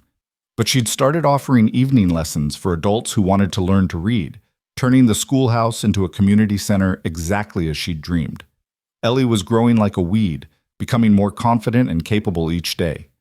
She doted on her baby sister with fierce devotion, and Jonas often found her standing by the cradle, singing the lullabies Clara had taught her or telling baby Sarah Hope stories about their family. One evening in late April, Jonas stood on the porch watching the sun set over the valley, while Clara nursed Sarah Hope in the rocking chair beside him, and Ellie played in the yard. The air was warm, filled with the scent of new growth and possibility. "What are you thinking about?" Clara asked softly. Jonas turned to look at her, his wife, nursing their daughter, the evening light making her glow like something holy. "I'm thinking about how close I came to missing all of this. If Ellie hadn't made that wish, if you hadn't been brave enough to come to Montana, if I hadn't found the courage to let you in, we were both so close to staying frozen, staying safe, staying alone." "But we didn't," Clara said. "We chose courage over fear. We chose each other." "Best decision I ever made." Jonas moved to sit on the porch step, close enough to touch Clara's knee. "You know what the amazing thing is? I thought my life was over when Sarah died. Thought I'd used up my allotment of happiness. But this, you, our life together, it's different from what I had before, but it's not less. It's just new." Another chapter instead of the end of the story. Clara reached down to stroke his hair, her touch gentle. "That's what second chances are, Jonas. They're not replacements for what we lost. They're new beginnings built on the foundation of our experiences. We love better because we've lost before. We appreciate more because we know how quickly things can change. We're braver because we've survived the worst and came out the other side." Ellie ran up to the porch, her face flushed from playing. "Papa, Mama, Clara, can we have a story before bed?" "Of course, sweetheart," Claire replied. "Go wash up and put on your nightgown. We'll be inside in a minute." As Ellie ran inside, Clara and Jonas sat in comfortable silence, listening to the evening sounds of their ranch, cattle lowing in the distance, horses nickering in the barn, the wind sighing through the new leaves on the trees. "Do you ever regret it?" Jonas asked suddenly. "Leaving Boston, leaving your old life, coming all this way to end up on a ranch in the middle of nowhere with a cowboy and his baggage." Clara looked down at the baby in her arms, then out at the valley spread before them, then finally at Jonas. Her smile was soft and certain. "Not for a single second," she said. "This isn't nowhere, Jonas. This is home. You're not baggage. You're my husband, my partner, my love. And this life we're building? It's everything I ever wanted and nothing I knew to wish for. So no, I don't regret it. I'd make the same choice 1,000 times over." Jonas felt his throat tighten with emotion. Even after more than a year of marriage, Clara still had the power to undo him with her words. "I love you," he said simply, "more than I can ever properly express." "I know," Clara replied, her eyes shining. "I love you too. Now come inside. Our daughter is waiting for her story, and I think it's your turn to tell it." They went inside together. Jonas, Clara, baby Sarah Hope, and Ellie gathering in the living room for their nightly ritual. Jonas settled into his chair with Ellie on his lap, while Clara nursed the baby nearby. Outside, the last light faded from the sky, but inside, the house glowed with warmth and love. "Tell the one about the cowboy and the teacher," Ellie requested, as she did most nights now. Jonas pretended to think about it. "Let's see. Once upon a time, there was a lonely cowboy who lived in a valley with his young daughter. They were sad because they'd lost someone they loved, and the cowboy had forgotten how to hope for better days." "And then what happened?" Ellie prompted, even though she knew the story by heart. "Then one Christmas, his daughter made a wish. She asked Santa for something the cowboy thought was impossible. But sometimes," Jonas continued, catching Clara's eye across the room, "the impossible finds a way to happen anyway. A brave teacher came to town from far away, and she showed the cowboy how to be brave too, how to take chances, how to believe in second chances and new beginnings." "And they fell in love," Ellie said with satisfaction. "They did.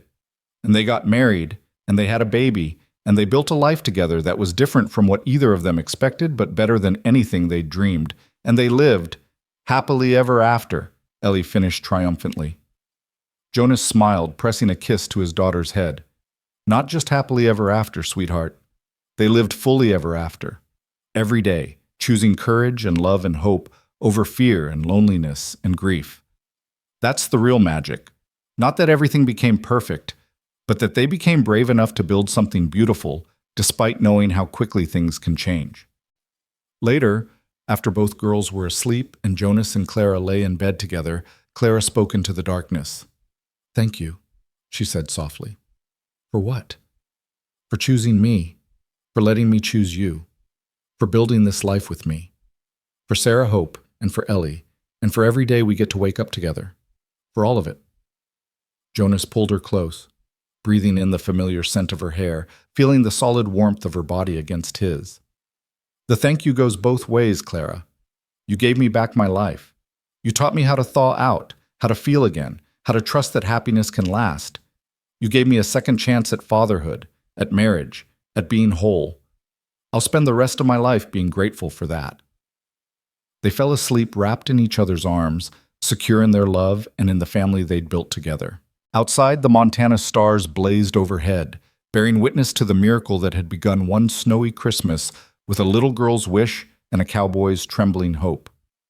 Years later, when people asked Jonas about how he met his wife, he'd smile and say it was all thanks to Ellie, that his daughter had wished for a mother for Christmas, and somehow, impossibly, Santa had delivered. Clara would laugh and add that sometimes the greatest gifts are the ones we're brave enough to reach for ourselves. And Ellie, growing older but still believing in the magic of that Christmas, would remind everyone that wishes only come true when you're willing to work for them. That her papa had found love again because he'd chosen courage over fear. That Mama Clara had found her home because she'd been willing to travel across the country for a fresh start. And that their family existed because 3 people had been brave enough to love despite their fears. The ranch continued to prosper.